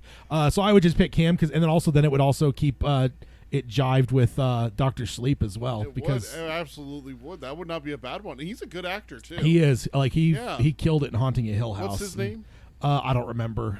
Henry something. I just know it. I always just call him Elliot from E.T. But of course now he's a dude in his I did not realize 30s that's or 40s. who that was. Yeah, that's grown up Elliot. Damn. Definitely a strange one. I don't know. I think that one throws me off worse because there's that, and then there's Timmy from Jurassic Park is one of the characters in the Pacific. Henry Thomas? Yeah, Henry Thomas. Yeah. Wait, young Hugh Crane? What? I thought he was the... Yeah, he's the young dad. Oh, the young dad. Because they recast the dad when he's older. Oh, okay. I remember that being kind of weirded out by that because it just seems like that's something you would just like use some old age makeup or something. Yeah. But no, they recast it so the dad is different when it's young or old. So Okay. but no, I mean Michael B. Jordan's a great one. Oh yeah, Mark says he's great in Gerald's Game as well. So yeah, That's him in Gerald's Game. Yeah. Oh shit. Okay. yeah, he's great. But yeah, I think Michael B. Jordan. I mean, I'm an unabashed fan of Michael B. Jordan. I would take him in anything. So definitely fun there. And then it goes on here. It says, over the years, I've been aware that Stephen King is a fan of Metallica. He was a fan club member I know, which I couldn't imagine that. Can you imagine me like having like some person come up like, hey, James and Kirk in this case, we got some things from the fan club here. Got to point this out. Stephen King just signed up for your fan club. Like, no, I could imagine him not even like recognizing it. Like the person doesn't even know who Stephen King is. It's just like, hey, Tad, I need you to sign these to go out to our fan club stuff. These are people who have signed up for like the premium access. They're going to get an autograph picture. So I just need you to sign these. First one's to Bobby. Next one's to Jill. This one's to a guy named Stephen King up in Maine. Well, hold up. Hold the phone. Hold up. Hold the damn phone. It says in the late 80s, we spoke about something to do with his band, the Rock Bottom Remainders. And as a token of my appreciation, I ended up giving him a piece of art, a Famous Monsters cover painting, which Famous Monsters is a Misfits album, I believe. So I think it was a painted version of one of their album covers. Oh, cool. And he says that's about as much as I know of him. Although I wish we knew each other better because I think we're two peas in a pod. Except that he writes words and I write music.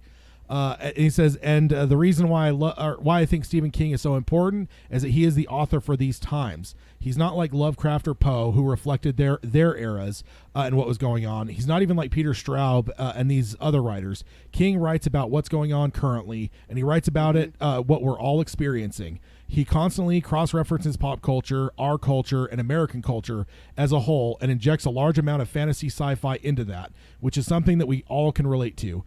He gets it. Stephen King finds empathy with his audience and readers more than any other horror writer, and he continues to find familiar, shared landscapes in the sense of scarability. And then the last thing he says here is that he's so prolific that we sometimes take his genius for granted. Don't do this. Take time to cherish the gift of his words and his brilliant mind. Damn so right. that's how he Damn closes right. it out there. But yeah, definitely cool to kind of get maybe a little bit more, because I think it's kind of like maybe not like the obvious trivia thing, but I think it's out there enough that like I don't think many people are surprised when you hear that like Ride the Lightning was taken from The Stand. But just to hear a little bit more of that, taken, from the man's mouth in terms of how that came about, and then also the fact that like that was the headline I got. It was just like, read Kirk Hammett talk about how Stephen King something Metallica, and I'm like, oh, it's Ride the Lightning. But then when I started to read the article, I was like, it said something about his blog, and I'm like, let me go look at that blog real quick. Hold on. And then as I was reading, I'm like, dude, yeah, he's just like fucking throwing King up as like just the badass that he is. I'm like, I got to share this whole thing. Like the Ride the Lightning thing probably wouldn't have got shared because I feel like we've talked about it before, but certainly with all the praise he's thrown on King, I'm like, yeah, definitely got to cover that. And then Robert mentioned Scott Ian of Anthrax texts King all the time, but sparingly. Ian says he just doesn't want to be that guy. Yeah, so Scott Ian just recently did a King cast with the King cast that started, and his book he chose was Wizard and Glass. Nice. So that's I think we covered that a little bit. No, I think that was more on the recent side, Oh, within was it? the last couple months. I don't know why, So. but that sounds familiar. We've covered Scott Ian talking about Stephen or the Dark Tower specifically multiple times now. So I feel like he's for the Dark Tower Palaver side. I think we've well covered that he's a big fan. But yeah, I actually haven't listened to that yet. I've been so heavy on audiobooks that I haven't really done a lot of podcast listening for a good while. So I'm behind on a lot. But I don't know, getting pretty close through Lizzy's story. I think I've got like 6 hours left. So you still haven't listened to the newest Hardcore History? yes, I did actually pause. Okay, For that. I was gonna say, dude, how dare you? That's different. How That's dare you? That's different. There's podcasting, and then there's that. That's manna from the heavens. I stop love Hardcore History. I stop anything I'm doing when it comes to that. So, Yeah. but yes, outside of that though, I'm really behind on podcasting, unfortunately. But yeah, Scott Ian, definitely a big fan. I can't wait to listen to that episode. But yeah, no, Jordan Peele doing the Shining with Michael B. Jordan. I think that would be incredible. That'd be a lot of fun. Okay, so next up we have another small little addition to Firestarter. Gloria Rubin joins Blumhouse's Firestarter and Showtime anthology series The First Lady. I'm sorry. This is by Anthony D. Alessandro from Deadline on June 4th, 2021. And I only grabbed a couple things here because it doesn't really go into a lot here. It says Lincoln and Mr. Robot actress Gloria Rubin has boarded both Blumhouse / Weed Road / Universal's Firestarter and Showtime's limited series The First Ladies about the women at the heart of the White House. And it says I'm told that Rubin has a leading role in Firestarter. It says Rubin, and then the only other thing I grabbed is to kind of show some highlights of who she is.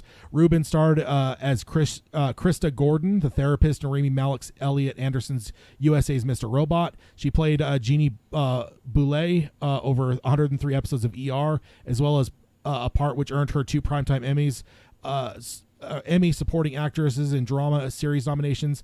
Other TV credits include City on the Hill, Cloak and Dagger, Blind Spot. Her feature credits include Steven Spielberg's Lincoln, Admission, and The Longest Ride. So a couple different things that she's been in, but no indication of what role it is. But says I'm told that it's a leading role. So I mean, leading doesn't necessarily mean like it's the star of the show, right? Just leading just means like you're not a background character. You're right? one of the names that comes up when the credits roll. Yeah. So not sure. As time goes, I'm sure we'll kind of get some clarity on who she's playing. But she could be the mom, but new addition to the cast overall. She could also be like one of the shop personnel. That's what I kind of thought. I mean, the therapist. I think I know her most probably from Mr. Robot. I've only watched one season of it, but I did think in my head, I'm like, it feels like maybe she'll be like a high up in the shop. Would be my. She could be thought. the doctor that does the tests. That cause Charlie. Yeah, because there's a doctor that gives him the drugs. She could be that or one of the side doctors there. Mark says just gotta hope they don't make the fire sentient. Oh yeah, that's a good one, Mark. That was a dagger too. That got Peter right in the. I'd forgotten about it, and he brought it back and applied it to Firestarter as well. I love Firestarter. Don't do that. Yeah. So who knows? I'm thinking as time goes, though, probably the next little bit, we'll end up figuring it out, finding out who she's playing. But we'll have to put a pin in that and remember Gloria Rubin. So when it gets revealed, we can maybe you, especially having read it already, can analyze if this leading role is actually true when we find out who she is. Or not, even after we see it, right? We could see it and see like, was it really a leading role, or is she just like a side character?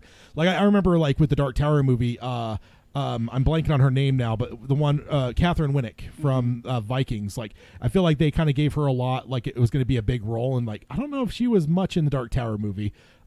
Jake's mom, but she didn't have a huge part. But she didn't have a huge part, but she had a big part. Yeah, I mean, big black thing on the floor there, big black spot on the floor. That's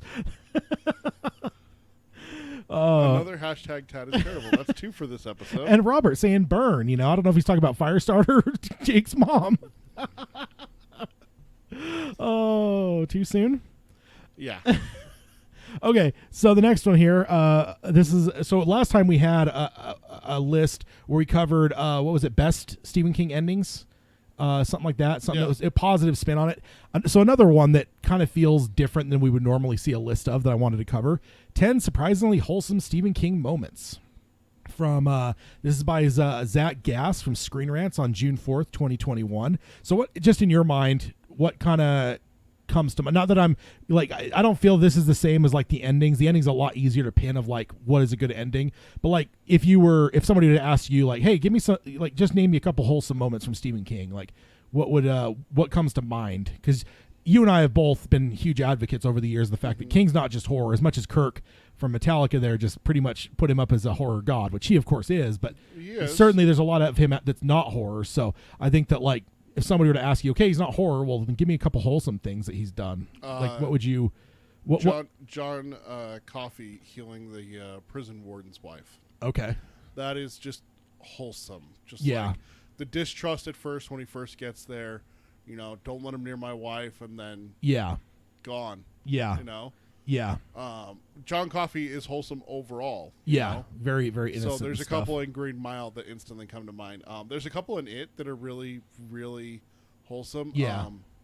I think of like I always tell people I think of It as a coming of age story. Like, yes, there's horror going on, there's a killer clown, there's like whatever, but like the meat of what I think of when I'm like, oh, I'm gonna reread It. Like I think of the fact like this is a coming of age tale, man. These kids coming together, like going through this like time of their lives that's pretty like substantial. Like it's one of those things that builds who you are as towards the future, and like they share this summer together, and it's like that. So in my mind, it's there's like a bunch of times I understand that yes, Pennywise there, Henry Bowers is there. I understand like, but like there's just the coming of age tale.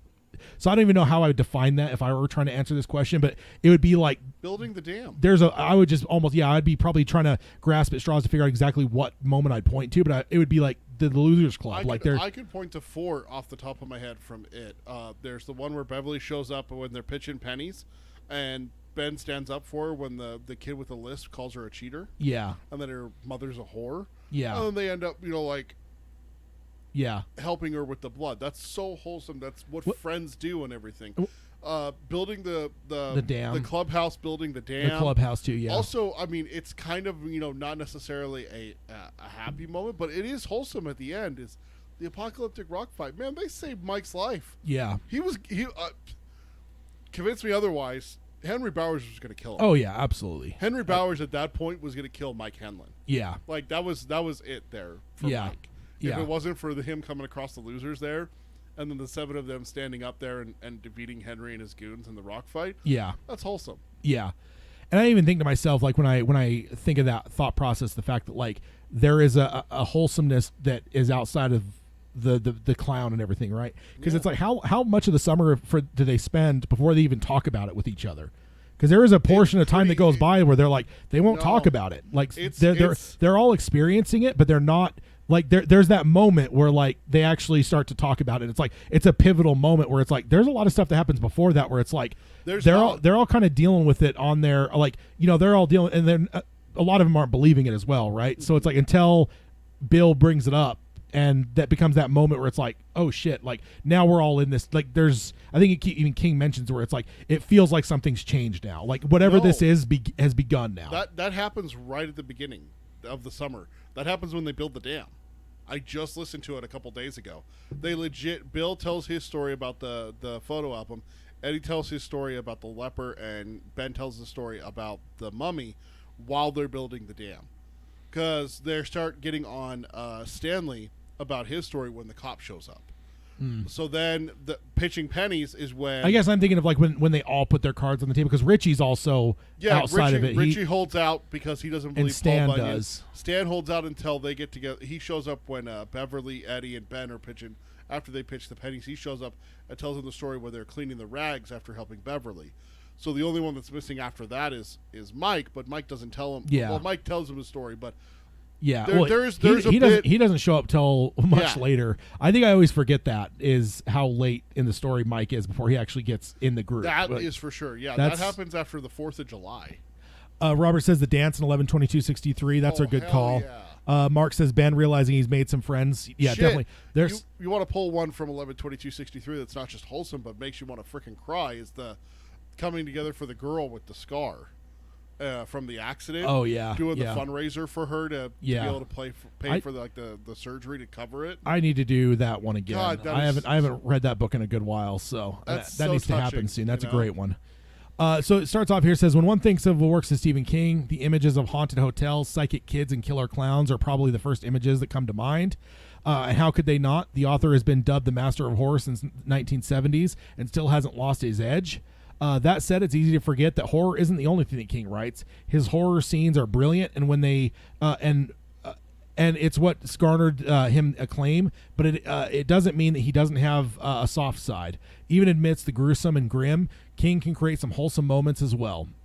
So jumping through them here, number 10, Carrie making her dress from Carrie.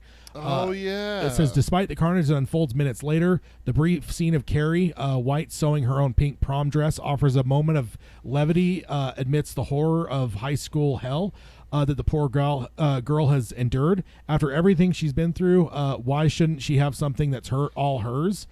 Granted, this scene makes the chaos that follows all the more shocking. All of her hard work, pain, and struggles are brought to a head in the following scene, but the reprieve is more than necessary. And I think like this may be like kind of like the one last week. Like some of these, like I feel like it kind of merges between whether we're talking book or movie, but either way, it's the same thing, right? I don't think she makes her dress in the movie. I think she just buys it. Is it? Doesn't she just go to a shop? We just watched it. Yeah. Well, yeah. No, she. Or you're talking in the movie. She makes it. In the movie, she just goes to a shop and just picks it out. She doesn't make it. Oh, okay. Okay. So. Yeah. Yeah. I guess when it says like the brief scene of Carrie sewing, that's what made me think like movie, because in books things aren't usually that fleeting. Like it's usually like whatever. There's an internal monologue or whatever. But yeah, that's definitely a good pick. Robert mentions Hearts in Atlantis has its wholesome moments. Definitely. And then Carrie talking to the school counselor. Yeah, there's a lot with Carrie and the counselor that's pretty wholesome. We mentioned that when we did our commentary that like the relationship there. It's like, man, if she could have just had this lady as a mom instead of her fucking mom. So then number 9, Arnie and Dennis from Christine. It says Arnie and Dennis were breaking down barriers that may not have known about when this John Carpenter classic debuted. In many high school settings, the cliche is for the nerdy characters to be constantly ridiculed by the jocks. Not for these two. I said that during the Carrie commentary about Tommy not being the atypical jock. There's a pattern here with King with jocks. And it really is a genre breaker, just like, or trope breaker. Because like generally, you don't have this. Like, look at what we got on the screen right now. Yeah, no. You don't have like the nerdiest of nerds in the class with basically the star athlete. Like, nobody does that. Everyone just falls into the trope of like they're mortal enemies and the jock's a prick and is going to pick on him and stuff. So definitely a good call. And yeah, you're right. Like we compare that with Carrie too. Yeah, there's some that King, and the thing is King was teaching in his early writing career. So maybe some of this is experience where he's experiencing and trying to show reality instead of just tropes. Yeah. You know, so. It says the almost brotherly relationship between geeky Arnie and football star Dennis is remarkable, to say the least, especially considering the animosity seen in King's other takes on this trope. And I'm trying to think of what that might be. Jocks and nerds. I mean, Henry doesn't count as a jock, so that's like you definitely have kind of the nerdy, more alienated kids as the Losers Club. But yeah, I'm not sure about jocks, but I'm not sure what he might be referencing there. Okay, next up is one that we didn't mention, but it fits in as It. January Embers from It. Oh, shit. Yeah, Ben's haiku. Yeah, it says, if there was ever any doubt that King was a master wordsmith, this poem written by Ben from the Losers Club is an absolute gem hidden beneath the horror that is It. Despite it being from a kid's point of view, Ben is remarkably gentle and verbose while declaring his love for Beverly. And then it says, quote, your hair is winter fire, my heart burns there too, might just be the most romantic exchange in any of King's works. Maybe he should take up something more loving than lethal in the future. It's like, I don't know when this was written, but 11/22/63 immediately came to mind, where it's like, that's basically a love story. Like the whole fucking thing is basically a love story. Says it was written on June 4th, 2021. Or when it was published. Or that's true. That's when it was published. So, unless they were republishing it. But because I was just like, there's a couple things I can think of that he certainly has dabbled a little bit more. And 11/22/63 is a big one. Like I always tell people, like, yes, it's time travel. Yes, there's like some stuff going on, but overall, it's a love story. Like that's the heart of that 1,000-page book is a love story. So, but definitely a good call there. And one I was blanking, I wouldn't have thought of, but definitely fits from it. Number 7 is Jack saving his son in The Shining. He says, to be completely clear, the scene does not happen in the famous flick by Kubrick, but it is a standout moment featured in the ending of the original novel. In the moment of clarity during his raging possession in the Overlook Hotel, Jack overcomes the evil forces enough to allow Danny time to escape.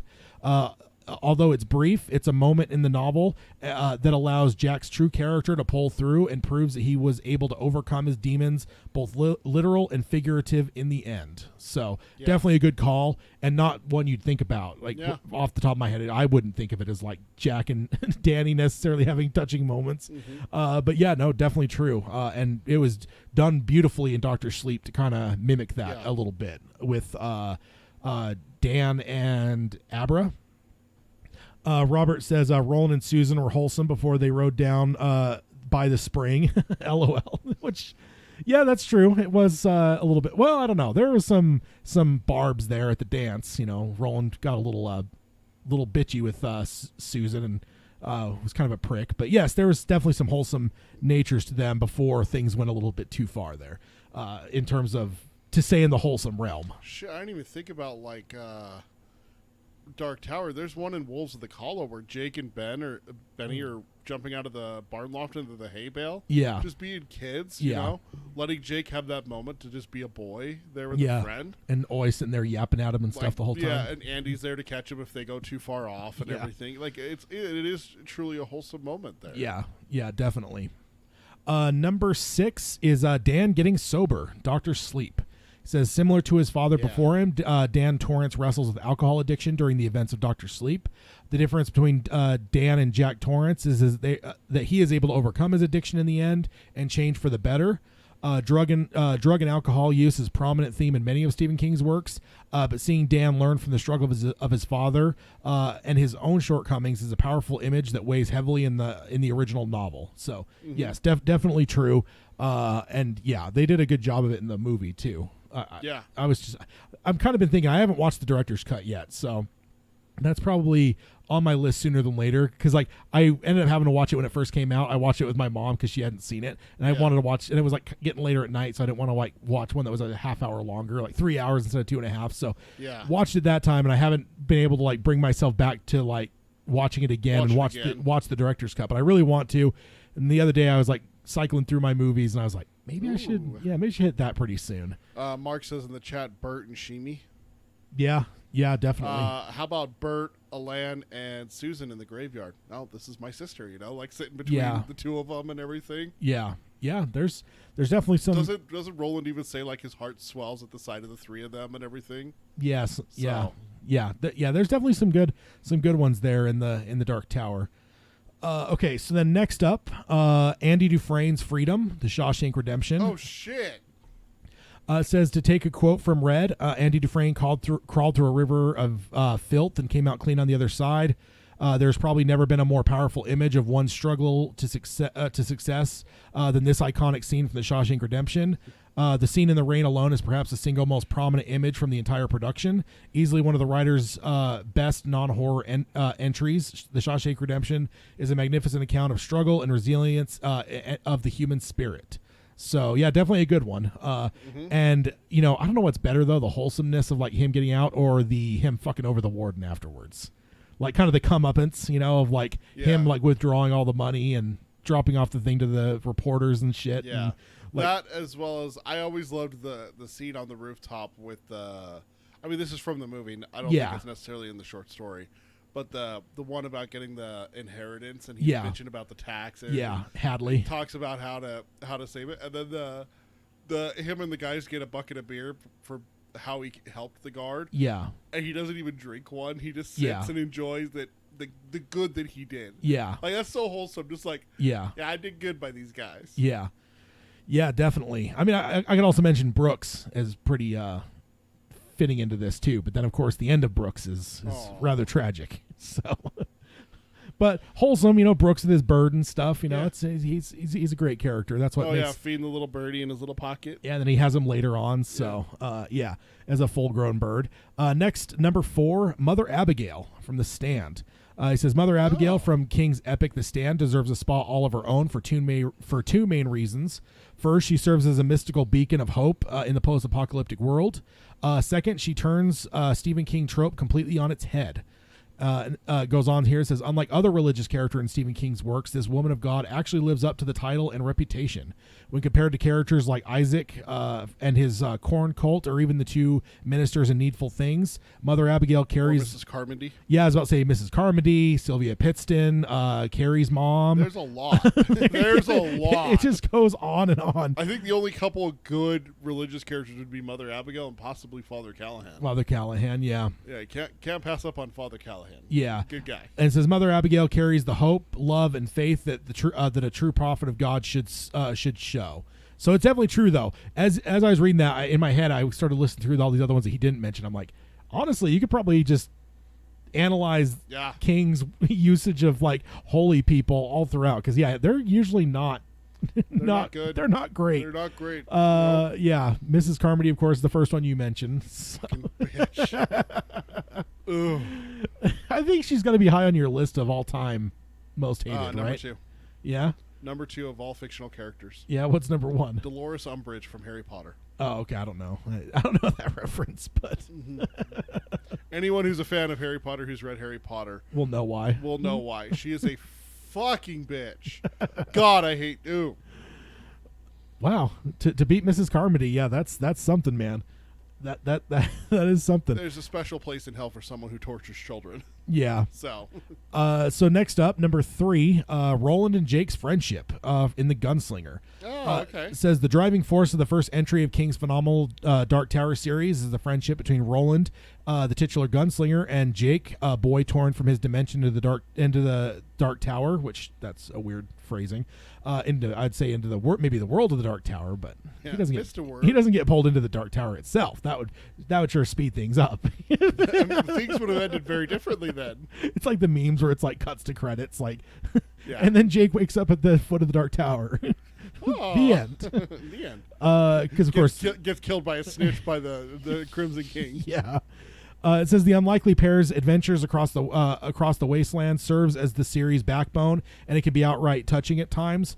Roland and Jake are as good of a duo as Indy and Short Round, and which is I like that. That's No time for love, Dr. Jones. and watching their friendship develop against the backdrop of a strange netherworld is certainly a refreshing plot point. And If you're gonna say Roland and Jake, let's talk about Roland and Jake in Wastelands, not no, Gunslinger. I actually was thinking that a little bit, but thinking about this, like, if you remove Jake, I don't think book 1 is good at all. No. I think no. But if you're gonna talk wholesome moments, though, Oh yeah. But there's a lot of there's like kind of the father son thing that is at least starting in book 1. okay, That show me a wholesome moment with Jake and Roland, father figure, son figure in book 1. protecting him. I mean, he gets down and or like I don't know. I'm just trying to think of like I guess it's not father son. It's more of like a charge, right? Like in terms of like he's protecting him. He's leading him through this. Like it's kind of like what we find later in the books with like what Eddie and Susanna call Roland out on. It's like if you die, we're fucked. Yeah. And it's like how much more so is it for this 11-year-old kid in the middle of a fucking desert or under a mountain with fucking mutants or like I would see that's where my argument is. What I'm saying is that if you're gonna go for wholesome moment, them meeting Oi, him teaching them about Billy Bumblers and stuff like that, or he'll be back now that you fed him and stuff like that. Yeah. For me, that would be more wholesome than him just being a burden. But I think Roland. one of my things I've never really dawned on me before though is that if you did remove Jake, I think book one would be horrible. Yeah, I think it would be completely like I think Jake is kind of the spirit, like the soul of book 1, and without it, I think book 1 would completely fall apart. And I've never really considered that before, but because I remember thinking the same thing. I'm like maybe think of a later thing because basically it's to a point where like it is a father son like, and it's a deep relationship later on. But so then thinking that though, I thought about it. I'm like, at the same time though, Jake is pretty much what. Dude, saves Gunslinger in a lot of ways. We're gonna talk about the single best moment that Roland and Jake has had together. Mark made me realize it. Teaching Jake how to build a fire, that's a great moment too. But absolutely, number one moment, you came for me.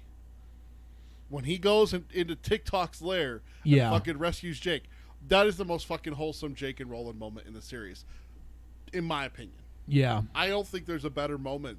Maybe the only one that could come close is the Wolves of the Collar, where Jake basically calls him. That's one that was just in my mind. That one is good, but wholesome moment where Jake's like, "Oh my god, you came for me." Yeah. That's so fucking wholesome. Yeah. Yeah, definitely. But yeah, there's definitely a lot of choices there. Yeah. Definitely a good one.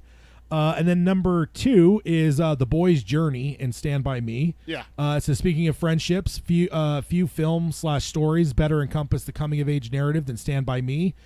Gordy, Chris, Teddy, and Vern have one of the thickest friendships in any King novels, and they might even give the Losers Club a little competition, which is, that's a bold statement, but at the same time, it does stand.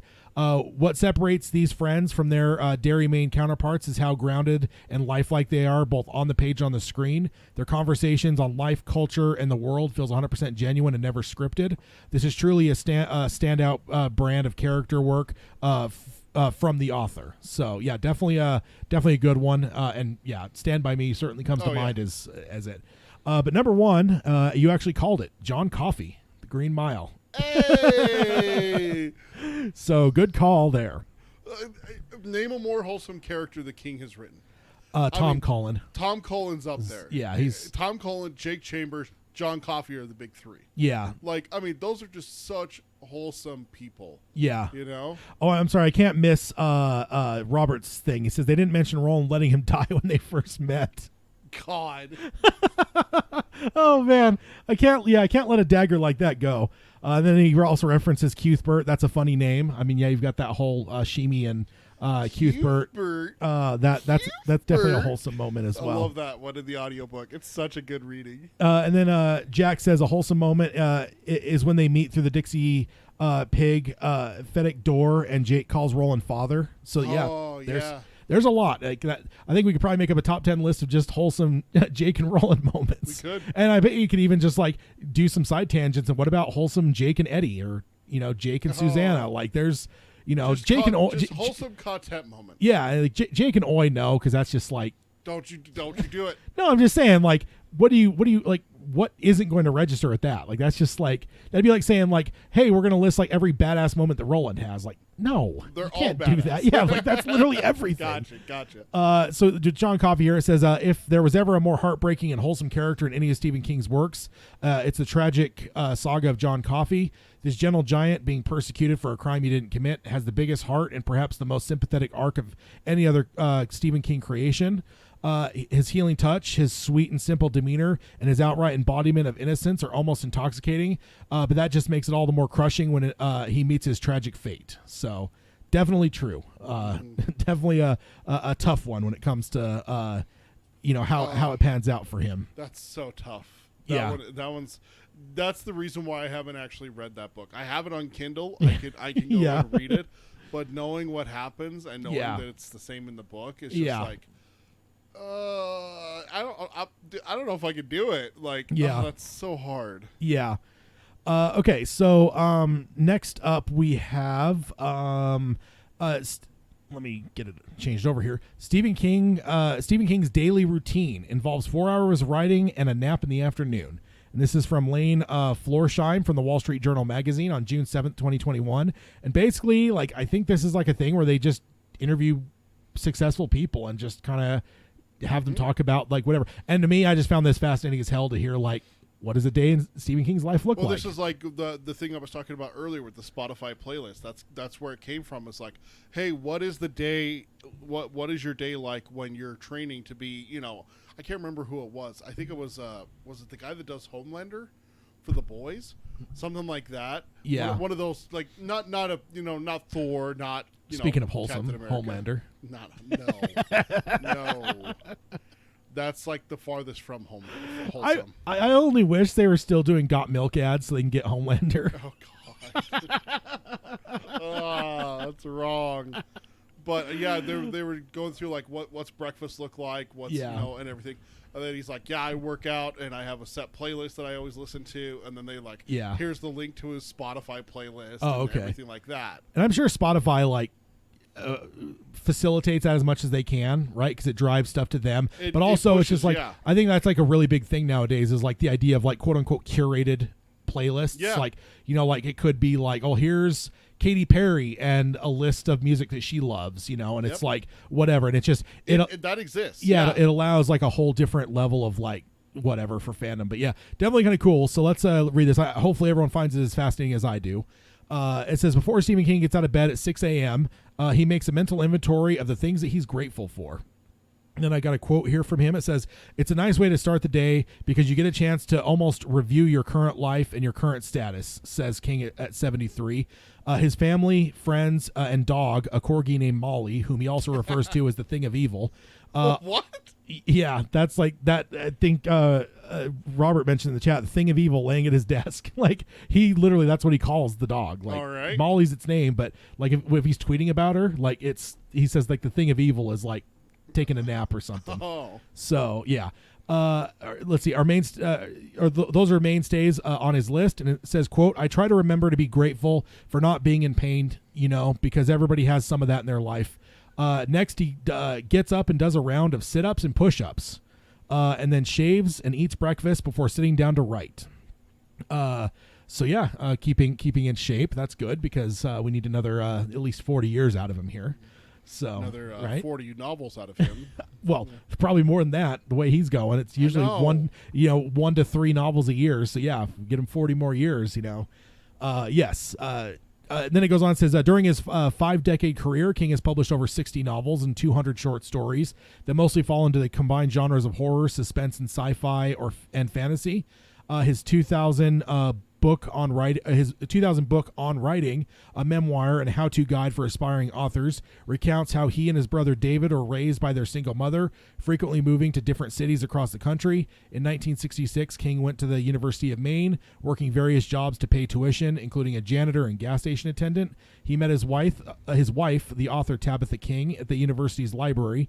After graduating, he started selling short stories in two magazines while teaching high school. He published his first novel, Carrie, in 1974, and he and Tabitha have 3 children, Naomi King, 51, Joe Hill, 49, and Owen King, 44. What the fuck? His kids are that old? I mean, he's 73. I know, but goddamn. Jack says there's a book called Daily Rituals that talks about different creatives with a paragraph about each person, and I think King is in it. Very interesting. Yeah. Yeah, definitely. And then this kind of turns into like a Q&A type thing. So the question, do you have a go-to breakfast? The answer, no, I don't. Let's see. There's a box of rice Chex over there, and there's blueberries in the refrigerator, and there's skim milk, or if I'm feeling sinful, there's half and half. So, so I guess rice Chex, if you want to eat like the king. I actually have rice Chex at home. And it says, did you ever get Chex and sprinkle sugar on it? Oh yeah. I mean, yeah. That's isn't that the whole point? I mean, yeah. No, I do like Chex, so I haven't had them in probably at least 10, 15 years. But yes, I had that for breakfast yesterday. I used to love Chex as a kid. Then it says, are you one of those, quote, 4 hours a night is all I need people with sleep, or do you need a minimum to recharge? His answer, I usually get about 6 hours a night, sometimes 7, but I also try to take a nap in the afternoon, about an hour. So I'm going to say I get maybe 7.5 hours of sleep in a 24-hour period. So definitely interesting. And then next question, when it comes to caffeine, are you a coffee or a tea drinker? He says, I'm a Diet Pepsi drinker. I drink tea. I hate coffee, so I don't do coffee. Oh. Robert says he's got to go. YouTube just lagged out, and he will listen to the rest of the show later. See you in a fortnight plus week. Yeah, indeed. Fortnight plus a week. Indeed. Fortnight plus week. There All you right, go. See you, Robert. Bye, Robert. And it says, do you drink Diet Pepsi in the morning? And he says, sometimes. Usually, after breakfast when I'm working, I might have a Diet Pepsi. I usually have something to drink close at hand. It might be Diet Pepsi, or it might just be water, or LaCroix water. That bubbly, that has bubbles in it. That like. I know what it is. Whatever. It's fucking disgusting. So I have to say, because I just watched Ted Lasso. Ted Lasso is brilliant, by the way. It's a great show. And in that, he's like a low college football coach, like not NCAA level, but like some like the step above Salt Lake Community College. basically, like just community college. yeah, like whatever. I don't even know what they call it. It's not like AAA or what. It's Division 1, Division 2, Division 3. Yeah, so he's like a Division 2 or 3. Like I think Division 4 is the University of Florida, the University of Alabama. Yeah, so he's at one of the lower ones, and then he gets hired to do a Premier League to coach a Premier League English soccer team, and one of the things is he hates tea. And also, at one point, like in one of his first press conferences, he spits all over because they give him bubbly water.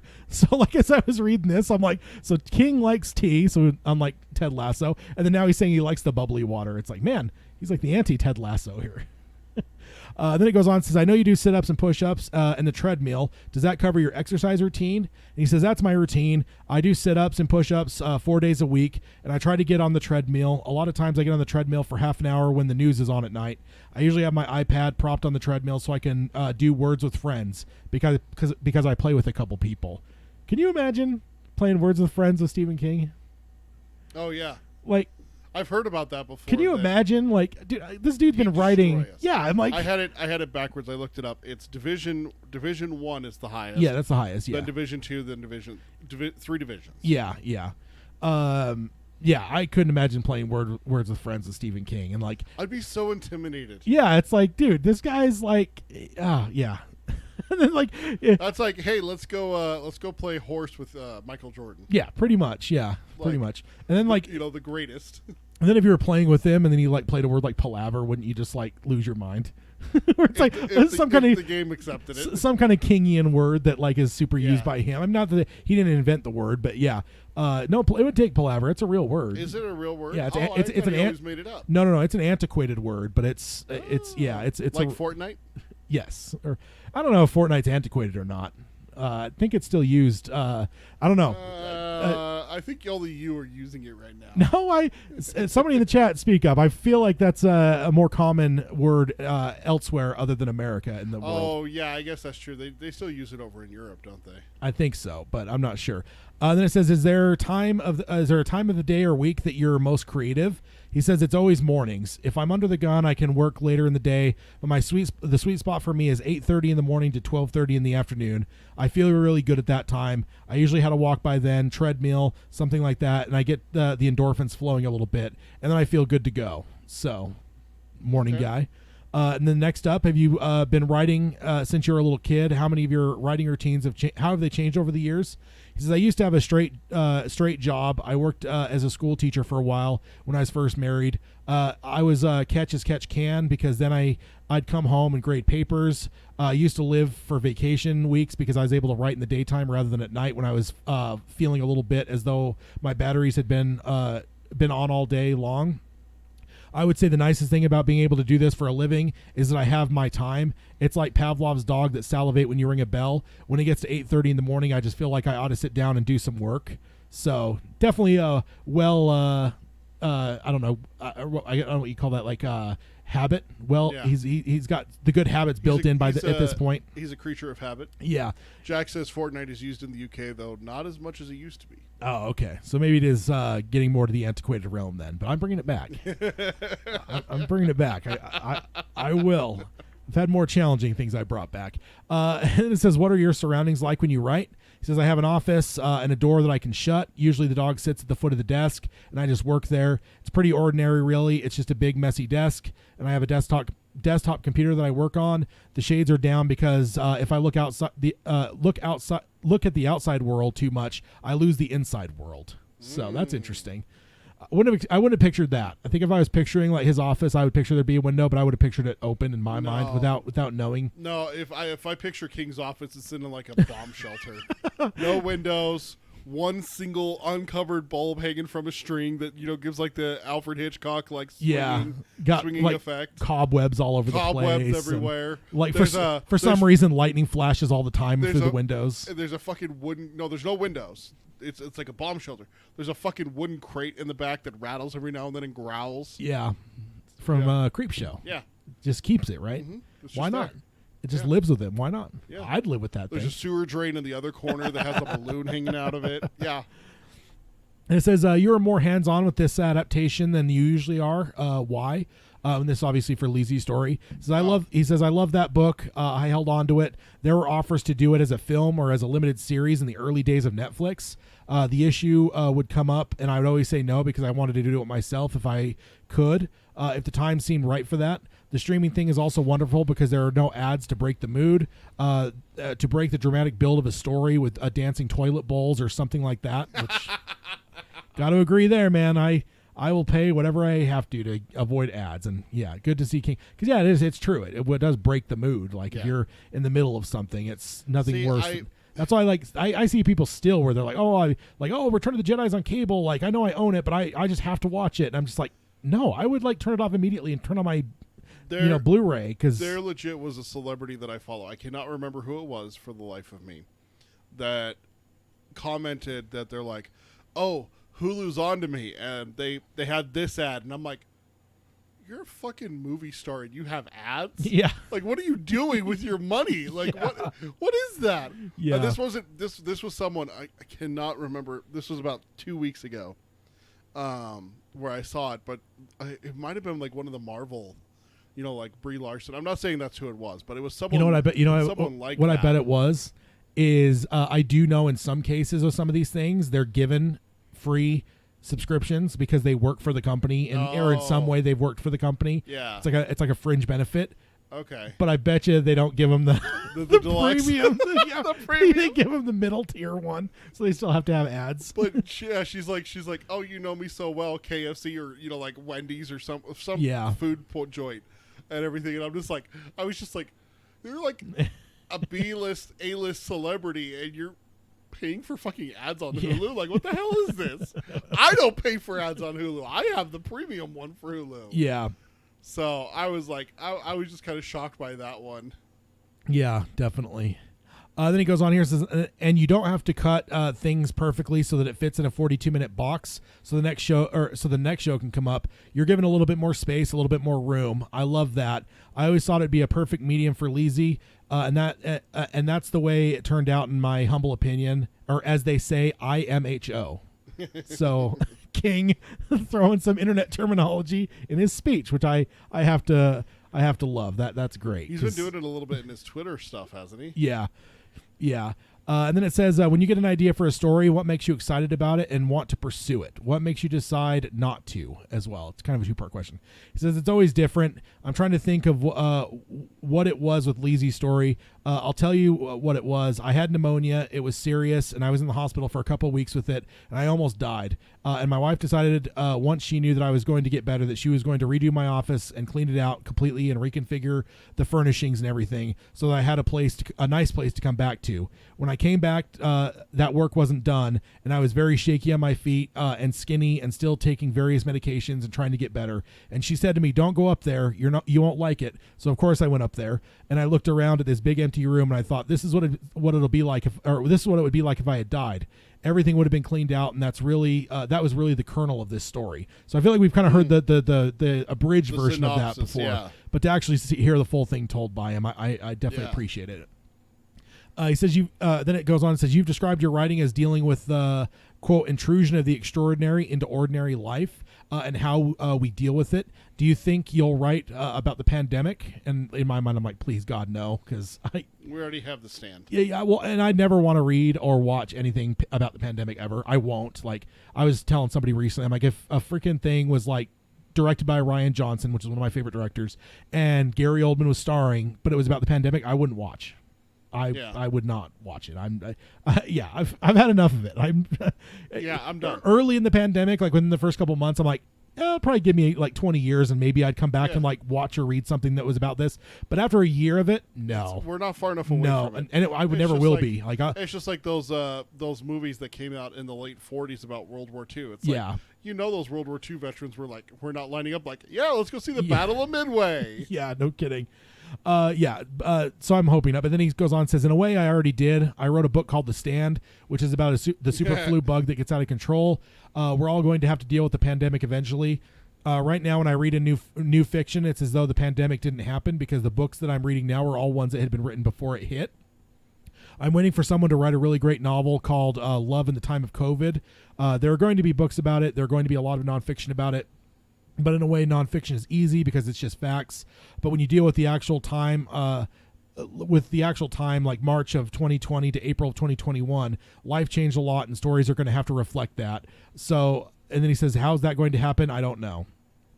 So glad to hear that. I don't want to, because I think the one that would probably tempt me the most would probably be Stephen King, or I'd be like, I would begrudgingly read it, where I'm just like, God damn it, I have to, because it's Stephen King. So I'm glad he answers it that way. And then it says, how do you manage so much writing? Do you ever get writer's block? He says, I read something the other day that was funny. Somebody said writer's block is for amateurs. Do I get writer's block? I had it once. This is like saying that I had pneumonia once. The thing is, I don't outline. I don't have a whole plot in my head in advance, so I'm really just happy if I know what's going to happen tomorrow, which I do. As a matter of fact, I know what's going to happen in the novel I'm working on, and it's and that's enough. So that's that's a titillating little thing there. That, I mean, I expect that he's writing, but to actually have confirmation of it that like something's in the works, it's like, ooh, I cannot wait to read it. Okay, so let's see. Next up, let's we got a kind of a big one. I'm actually going to skip one because yeah, it's not as big of a deal, but this one here is a big deal. Stephen King's Christine getting overhauled. Brian Fuller directing for Sony Pictures and Blumhouse. But this is by Mike Fleming Jr. from the Deadline on June 8th, 2021. So Brian Fuller, by the way, longtime writer. He's one of the bigger writers in Star Trek right now. He actually made his bones back in the day. He was one of the staff writers on Voyager. Okay. And so as these new Star Treks have come up and whatever, he's kind of become a big part of that because he kind of has a past that. But for me, the biggest thing is this is the man that did Hannibal on NBC.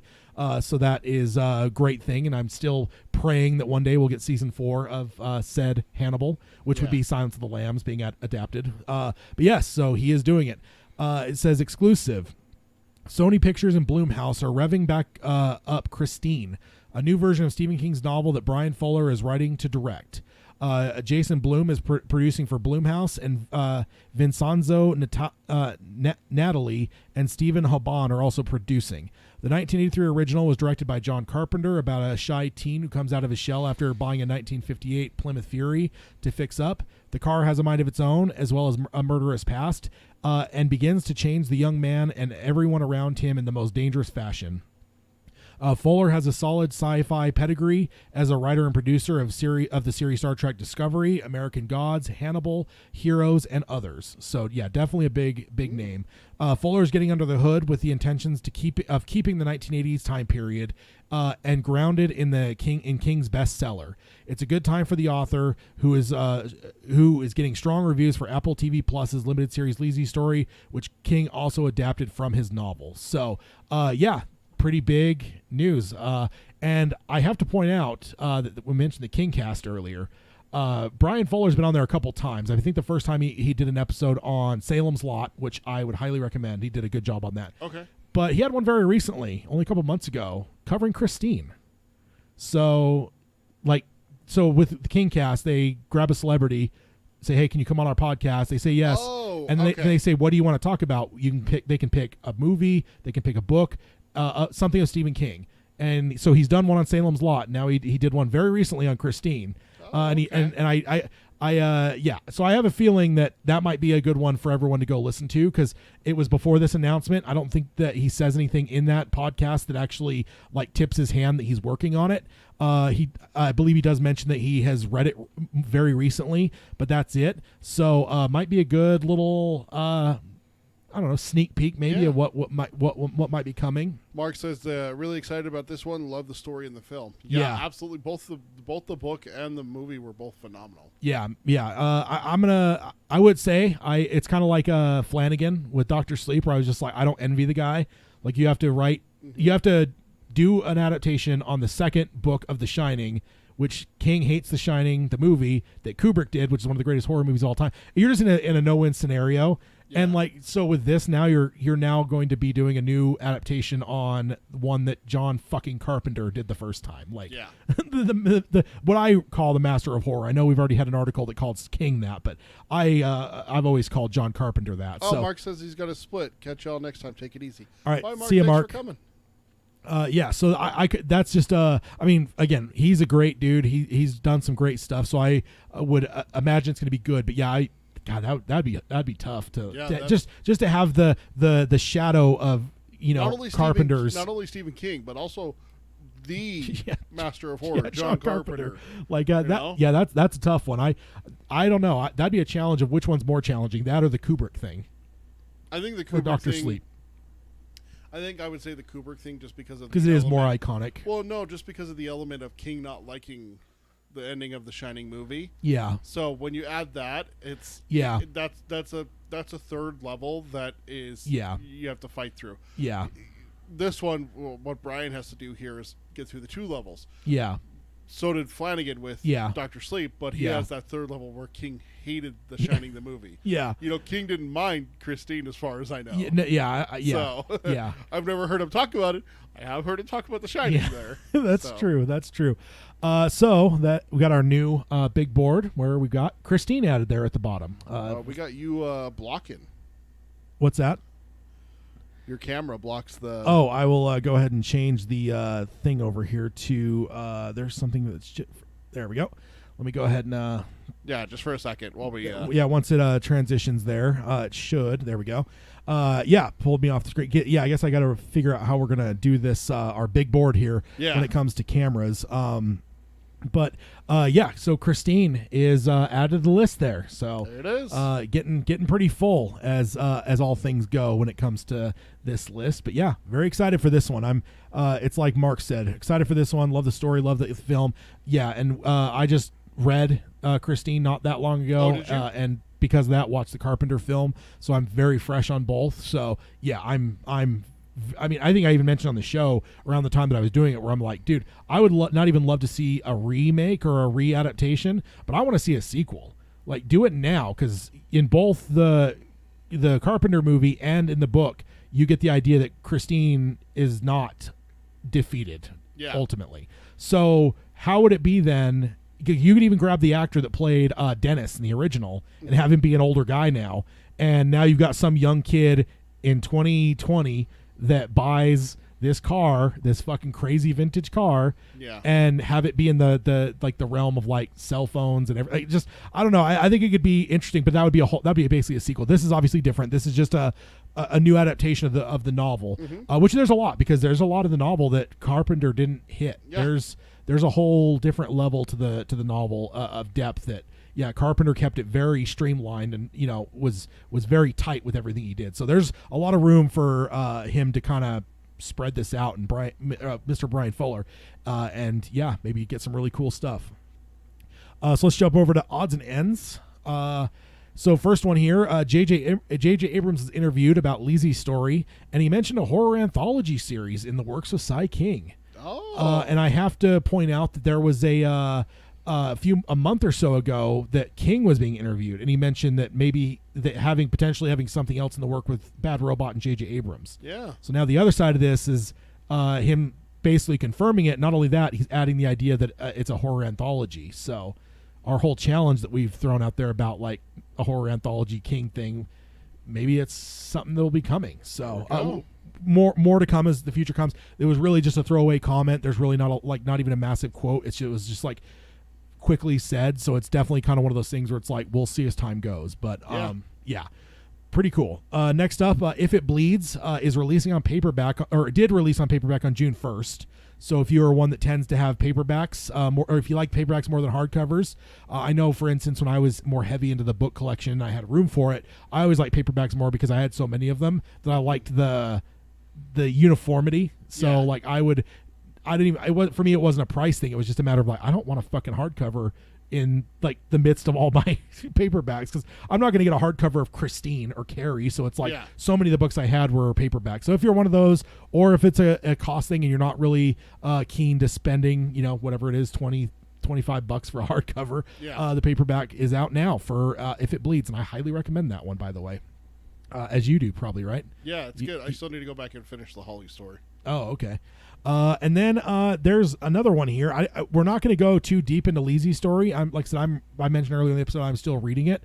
I think I'm going to hold off to watch until I'm done reading, even though I think the third episode just dropped yesterday because they started with 2 episodes. But there's one thing that I wanted to cover because this kind of came through. There was an Easter egg in Leezy's story, and it'll be up on the screen here. Hey, Charlie the Choo Choo. Yeah, the one of the goons, the dangerous person that Leezy is going up against that wants to try to get his hands on her husband's unpublished stuff.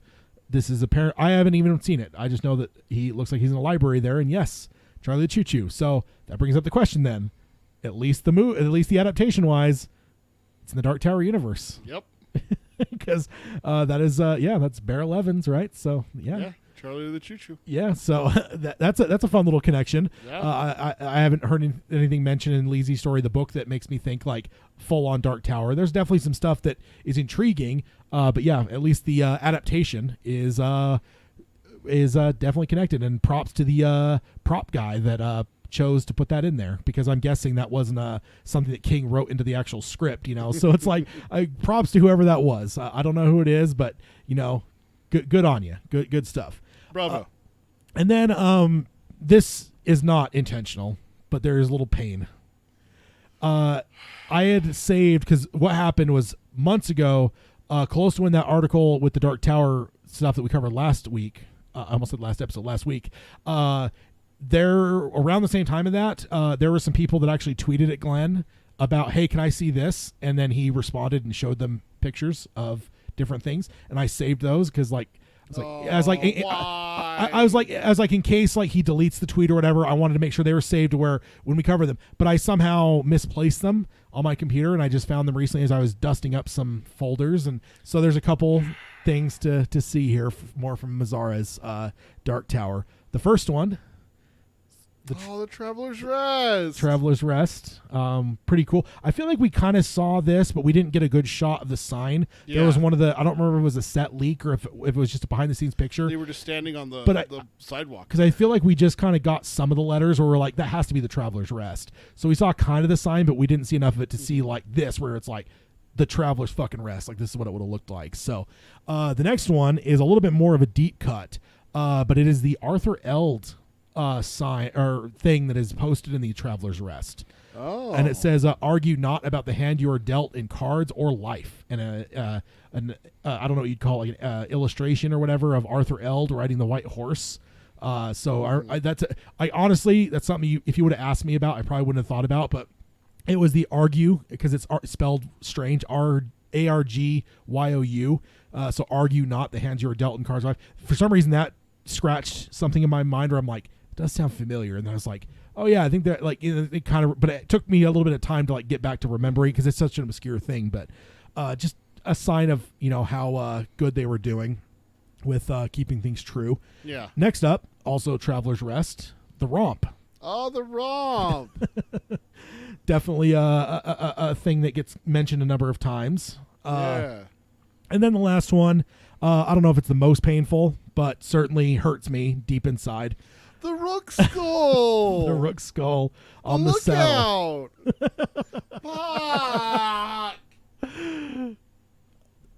I mean, I didn't do this purposely. Yeah, you did. If I would have remembered, I would have just added it to last week, because it would have just been piling on. But it just so happens I was dusting through, because I was trying to find something on my computer. I'm like, I know I have this saved somewhere, and then I stumbled into one of my folders. I'm like, oh god, I forgot about these pictures. I completely forgot that because then I remembered the context immediately, because there were some people that were just like, hey Glenn, like, is there any way you could like show me what the Rook looked like? Like, I'm really fascinated. And like, then he's like, sure. And then like that caused other people to ask, and that's where kind of these pictures came from. So damn it.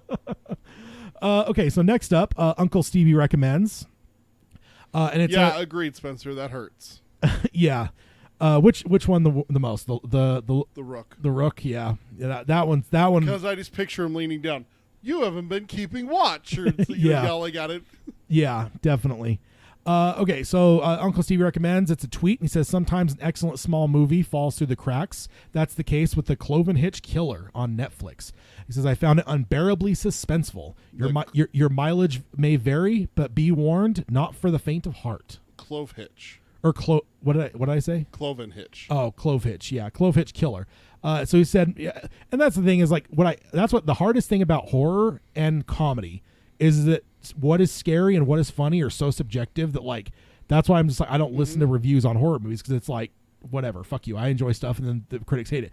But so what he says there, your mileage may vary. So he loved it. He found it unbearably suspenseful, but I don't know. That may not be for everyone. But then he says not for the faint of heart. So that makes me wary.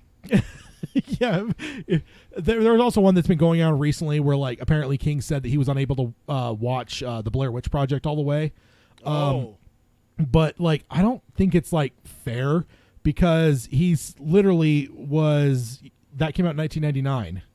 What else happened in 1999? He got hit by a van. Yeah, so it's like that happened in June, and then fast forward a number of months. I think he may have even still been in the hospital, and one of his sons dropped it off and told him to watch it. And he was just like, it freaked me out too much, and I was all hopped up on drugs and shit. So I'm like, that doesn't really count as like it's so scary that King couldn't watch it because like, dude, the guy is fucking hopped up. Yeah. He was hit by a car not that long ago. Like, if he was in his right now, if he were to watch Blair Witch now, I don't think he would like stop watching it. Yeah. So like that was like a big. I kept getting notifications on that, but I was like, it could have traumatized him though, because it could bring back memories of like the hospital, and the pain, and drugs. It could, yeah. Because there are movies that do that to you. So you know? First time I ever got a cavity drilled. They had the like freaking TV, and like nowadays it's easy because they have flat screens. But my old days, it was like the CRT TV was like mounted to like whatever. Oh, really? I freaking watched Dennis the Menace, and yes, I watched that like one other time, and yes, your teeth hurt afterwards. Yeah, I just like start hearing the drill. Like that's interesting. I just had some dental work done, and they don't have TVs anymore. Oh really? Yeah. Yeah, I've had some in the last just before the pandemic. I had some, and yeah, they had like flat screen set up and stuff. And like, yeah. It's a matter of fact, I watched Knives Out was my last thing, and I was just like slightly like whatever because I love this fucking movie so much, and I'm like, I don't want it to get ruined like Dennis the Menace, and like it didn't though because it was like the 8th time I had watched it, but I was like slightly like suspicious. I'm like, I don't know if I want to watch this. Can I change the channel? I don't want to like mix this and garble this in my mind with fucking dental work. So yeah, let's go ahead and jump over to real fast. Before we do that, I want to do one thing. Oh yes, go on. Watched Watch Mojo today. I'm a little irritated with them. Top 10 movies that failed in the box office that have now become successes. Do you have a thought? First movie that crossed your mind? Did it become mind? Successes in terms of like critically cult and critically followed? I mean, like Shawshank's probably. That's the first thing that came to my mind. And it didn't make the fucking list. Not even honorable mentions. I was pissed. Like, what did they have? I'm trying to think of how they might be caging it that wouldn't include. They didn't really have, like, it really was just how big of a following did it get afterwards. I don't remember what number 1 was because I thought it was going to be Shawshank, and then when it wasn't, I just turned it off and didn't watch, like, the whole explanation of number 1. But number, like, 7 or 8 on the list was Treasure Planet, which didn't do well in the box office, didn't even make back what it cost to animate. Yeah. But it sold incredibly well in DVD sales. Oh, okay. So, but not all of them did that. Yeah. So yeah. I mean, because that's the thing is like it's become like a critically acclaimed movie, but like I don't know if you necessarily say that they ever like made their money back on it. Number 1 was Citizen Kane. Oh, okay. So that I mean, like I can guess, Citizen Kane. If it wasn't why I didn't know that it wasn't. I've always heard that it's the best movie ever made. Yeah, but they're not always. Not that. Oh, Wizard of Oz was on the list. Okay. Apparently, it didn't do very well early on, but it was one of those ones where then they like replayed it decade after decade, and it just. It's a Wonderful Life was like that. Yeah, that was on the list as well. But it just kind of shocked me that the Shawshank Redemption wasn't mentioned at all. Yeah, I'm like, this is on the top 3 of every single top whatever movie list of all time. Yeah. How do you not even like? Because it did not do well in the box office, right? No, it was just kind of coasted through. Yeah. So. Another one. I was kind of shocked that it didn't have it on there. In terms of like if you're talking like going to being one of the all-time greats, the other one that was massive failure box office wise is one of the greatest horror movies of all time, The Thing. Oh, right. John Carpenter once again. Yeah. As a matter of fact, we found out, God, what was it? I think he was going to direct Firestarter or It. There was one of those King movies that he was going to direct, and then the thing was a flop, so that he lost the job. Oh, And right. so Carpenter would have done yeah. another King Right. adaptation Yeah. and lost it to someone else because the thing Because was. the thing And it's like flopped. when you look at it now, it's like the Thing is literally like up there with like The Shining in terms of like when you talk greatest horror movies of all time, like guarantee you the Thing shows up. So, Yeah. okay, so let's go ahead and jump over to Emails. It's the emails. Tad's gonna read us what people wrote to us. that's not getting deleted, right? God damn it. You got to do the shimmy for everyone there. Is like the shimmy you would have been doing whilst doing the email jingle there. But yes, I guess I could show Allie's little note here. Allie's Doom. Yeah, to say some 19 there to unlock the mysteries of the universe, right?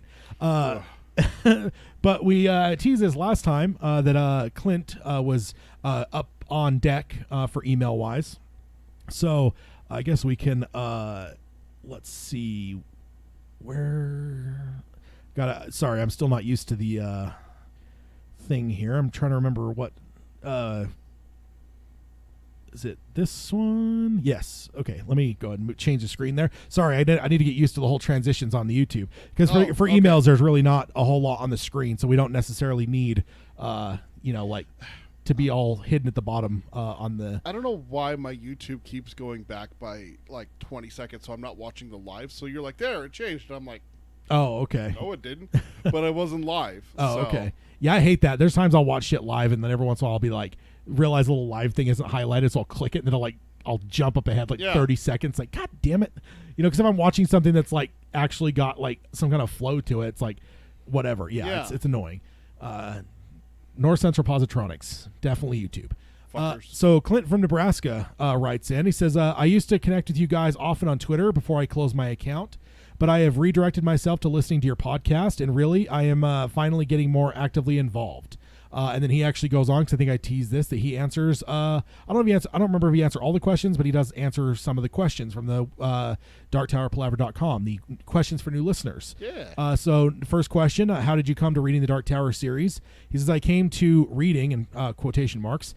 He says, I travel quite extensively, so I only ever listen to audiobooks, which that counts. That counts. I was actually thinking about it, or I saw somebody that tweeted it, where they're like, anyone that wants to get all like pissy about audiobooks, like, reading the written word is actually a fairly new thing in all of human history. Like, it was listening to stories. Yeah, oral tradition is like, that's how storytelling has existed for a lot more of human history than written and widely read, right? Of course, there was like people writing and whatever, but it was like very, very few people. But like mass reading, like until like the printing press was invented, like people didn't have access to writing, so it was all oral tradition. So I just heard that in terms of the whole idea of like trying to be like snobby against audiobooks. It's like, I'm a purist. I only read books. Yeah. Like, no. Yeah. And like I think I mentioned before on the show a number of times, like I tend to focus on dialogue so much that there's times that, like the non-dialogue stuff, I kind of just skim, and so there's shit I'll miss. So it's like me, I actually get a hell of a lot more out of audiobooks than I do just reading, because I don't know why I've always been that way. I just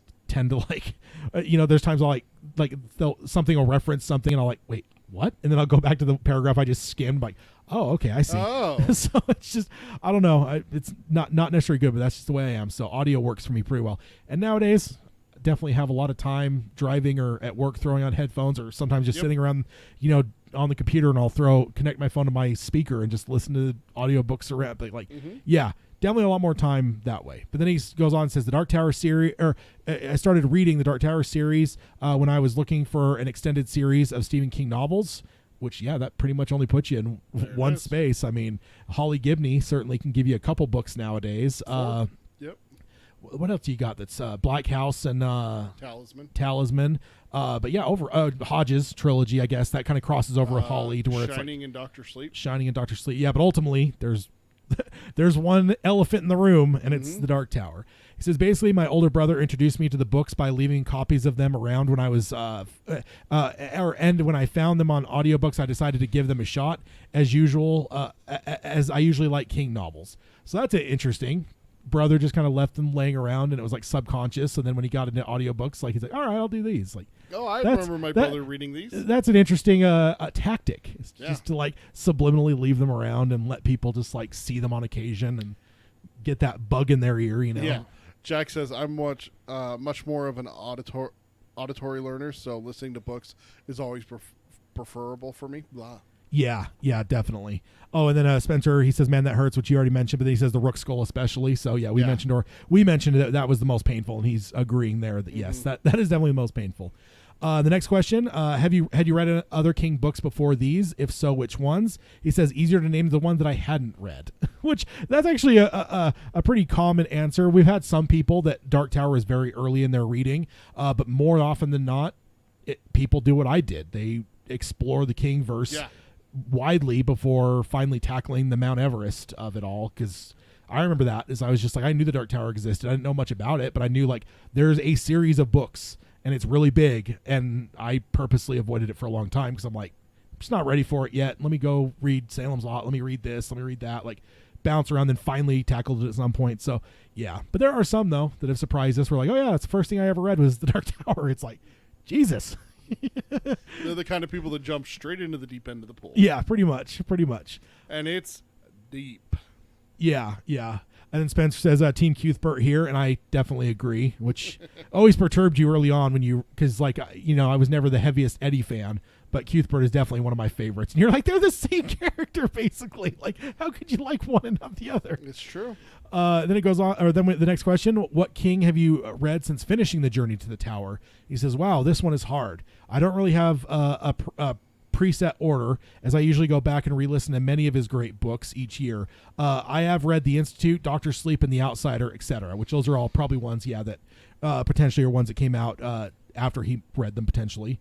The next, did you have to wait for the books to be published over the years, or did they come out, or did you come to the series post 2004? He says, I had to wait for the last 3 books, which was super frustrating, as I am a completionist. Yes, that that could definitely be frustrating. Yeah.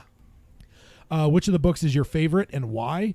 Wizard and Glass is easily my favorite. However, they all run a close second. It is my favorite series of books that I have ever listened to, which, I don't know if I can really say anything otherwise. Like, even if you go outside of King, like, I have a hard time. Like, there's other stuff I love, but like, I'm not doing a podcast on any of the others. So that's at least somewhat of an indicator, I suppose. It's true. Harry Potter's up there for me. Yeah. The 7 Harry Potter novels are just fantastic. I love the story, love the characters. Yeah. I go back to them once a year, once every couple of years. Yeah. About as often as I go through the Dark Tower.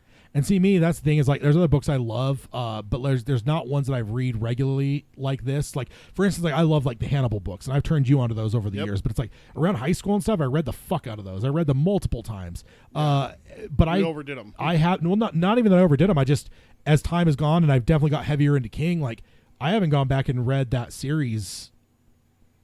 Like, I don't know when. Would have been closer to high school, probably within 5 to 10 years out of high school. So it's been a long time. So yeah, I have been thinking about them though. Every once in a while, I look at them on like Audible and stuff, and I'm like, you circling them? Yeah, I'm just like, all right. At some point, I'll go back to these.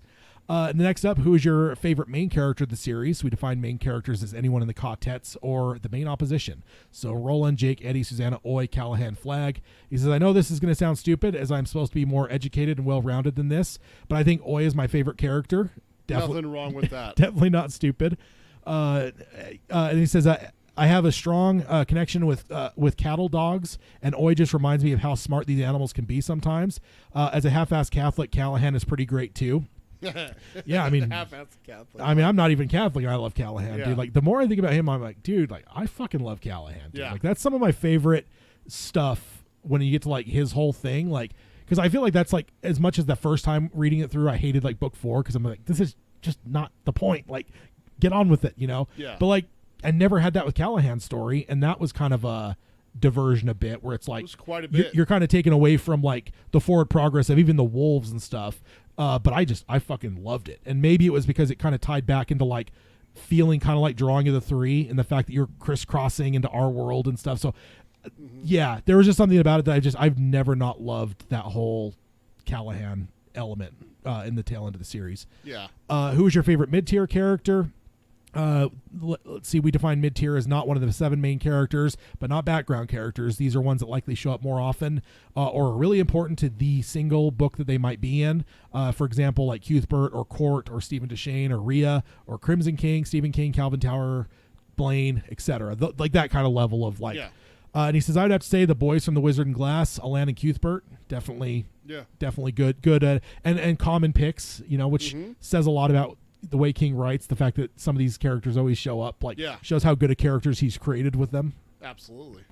And then next, who is your favorite low-tier character in the series? These are ones we define as characters who are not extremely important to the books, and that they appear, let alone the series at large. People like Allie, Sylvia Pittston, Nort, Sheb, Aunt Talitha, Hax, Barlow, Moses Carver, Brown, Zoltan, Ben Slightman, on and on.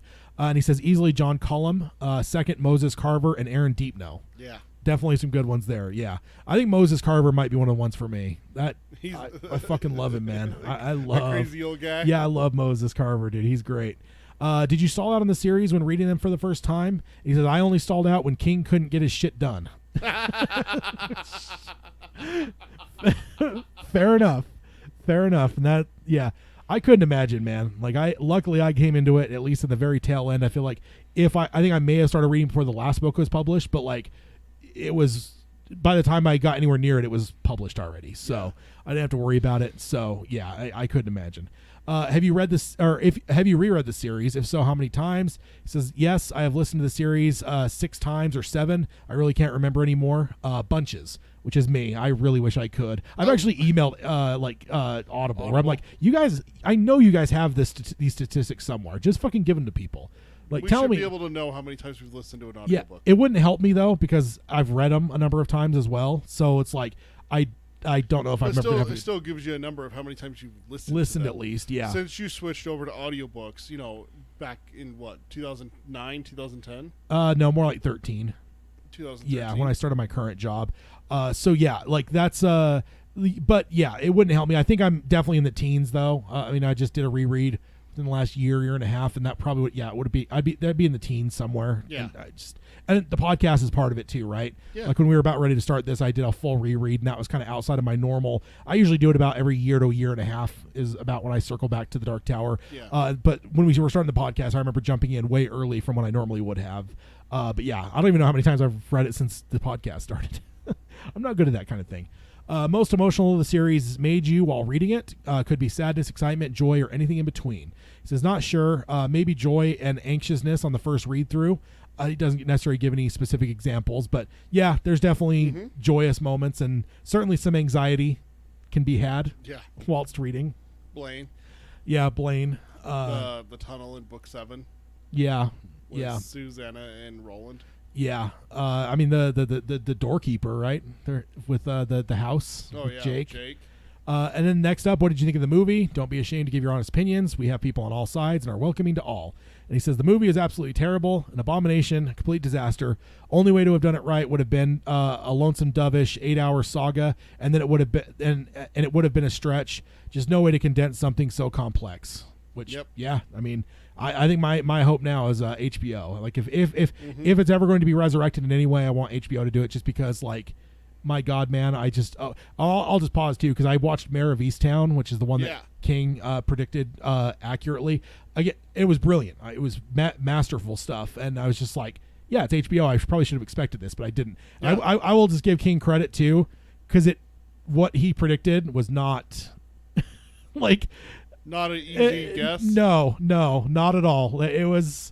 I recommend it to you. As a matter of fact, it's kind of like a murder mystery. Like it's dramatized. It's not like a documentary by any means, but it's just like this really small town, kind of not far from Philadelphia, and someone gets murdered, and it's kind of trying to figure it out. A lot of cool stuff going on in it, but yeah, definitely got to give King some credit because he I don't know, predicted it, and it was, once I finally watched it, I was like, holy shit, he predicted this? And then I actually looked up the tweet, and I was like, Jesus Christ. He did. He did it. Next up, do you have any cool stories about reading the series? And he says, only thing I can think of to say is I still enjoy the series as much now as I did the first time, and I always find some other connections or insights that I hadn't before. And that's what I love about it with the rereads is like, I'm the same, man. There's times where I'm just like, holy shit, I've read this how many times and I've never caught on to this before. So Yeah. definitely deep and a lot of stuff to grab each time you go through. If you were to recommend this series to someone who didn't have the first clue about them, how would you explain the series as briefly as possible? An elevator pitch, some might call it. If I were to recommend the series, I would ask them what type of book series they have already enjoyed, and then tell them this is better than anything they've ever read, and they are simply missing out on the best epic saga of all time. If they say, but Stephen King, I explain to them that it is not typical King, and that he wrote The Shawshank Redemption and The Green Mile. This usually shuts them up. There it is. Yeah. Yep. And then he finishes off here and says, guys, I look forward to participating with you. I simply love the series and studying it as if I can get another degree in Towerology. I love to find the trails and Easter eggs from other books and learning all of the connections in King's crazy mind to this and other book series, which, yes, that's definitely some of the best fun is, and that's what I've been doing recently is trying to read stuff that's very close, Yeah. which is, I mean, Lazy Story not, that's because of the series coming out. But before that, it was like, Everything's Eventual, Insomnia. I've been hitting all these ones that are like really close to the Dark Tower. You So gotta hit Talisman and Black House. yeah, those are high on my list as well. So yeah, I'm gonna finish Lazy Story, then I get my stand because it's that time of year, and then after that, I think I was telling you I'm kind of debating it because Talisman and Black House, but I'm kind of thinking Firestarter might. Ooh, Firestarter. Might go Do first. Firestarter. So Firestarter's so damn good, dude. yeah, I mean now with the there's a lot going on with the adaptation coming up, so it might be high time to do that one. Then maybe I'll swing after that and then start hitting the Talisman and Black House side of things. So yeah, but I think that'll do it for this episode. I was kind of thinking that I didn't know how much we'd have to cover because of the short time between episodes, but yeah, we actually covered a lot. And Fucking mist, ruining it. sentient mist. So stupid. that's like it's so stupid. That's like MVP for our show. There's like certain things that we have that just like go beyond just like sometimes we just cover something and we move on. There's just some things that live for a long time, and I just have a feeling Sentient Mist is going to be something that comes back up in a lot of ways. I don't know why. It's just because it is so ridiculous. Like, I don't know, but whatever. Choices are made, I suppose. But yeah, we'll go ahead and hit you with the outro stuff. If you guys want to subscribe, rate, and review us on any podcasting service, we would appreciate that. If you could want to stream us, you can find us on Spotify or Stitcher. You can also find us on any podcasting service. Check out the show notes, darktowerpalaver.com. Go check out all these articles. Grab all the full context of what I took excerpts from, as well as find any pictures or anything like that. You can also become a patron at patreon.com/darktowerpalaver. As we said earlier in the episode, if you are part of that, you'll have an opportunity to pick one of our bonus episodes of what you want us to cover. So you can be involved in that because we're just about to start that up pretty soon. And then if you want to contact us, Peter can let you know the best ways to do that. Best way is to email us, just like we read the email today. It's darktowerpalaver@gmail.com. Follow us on YouTube. It's youtube.com/darktowerpalaver. Make sure to ring the bell to get notifications, subscribe, like the videos. Helps us out here on the YouTube side. And then our social media is facebook.com/darktowerpalaver. The Twitter is @darktowerpod. That's @darktowerpod. And then our Instagram is darktowerpalaver. And then on our website, there's the box that has the option for the merchandise. Yep. Or you can go to tpublic.com/user/darktowerpalaver to find that merchandise there on TeePublic. It's got the logo that Tad's wearing, where it just says Dark Tower Palaver, or you can get the hashtag Tad is terrible shirt. The slander shirt. That's what I should have named it. Slander shirt. It's not slander. It's true.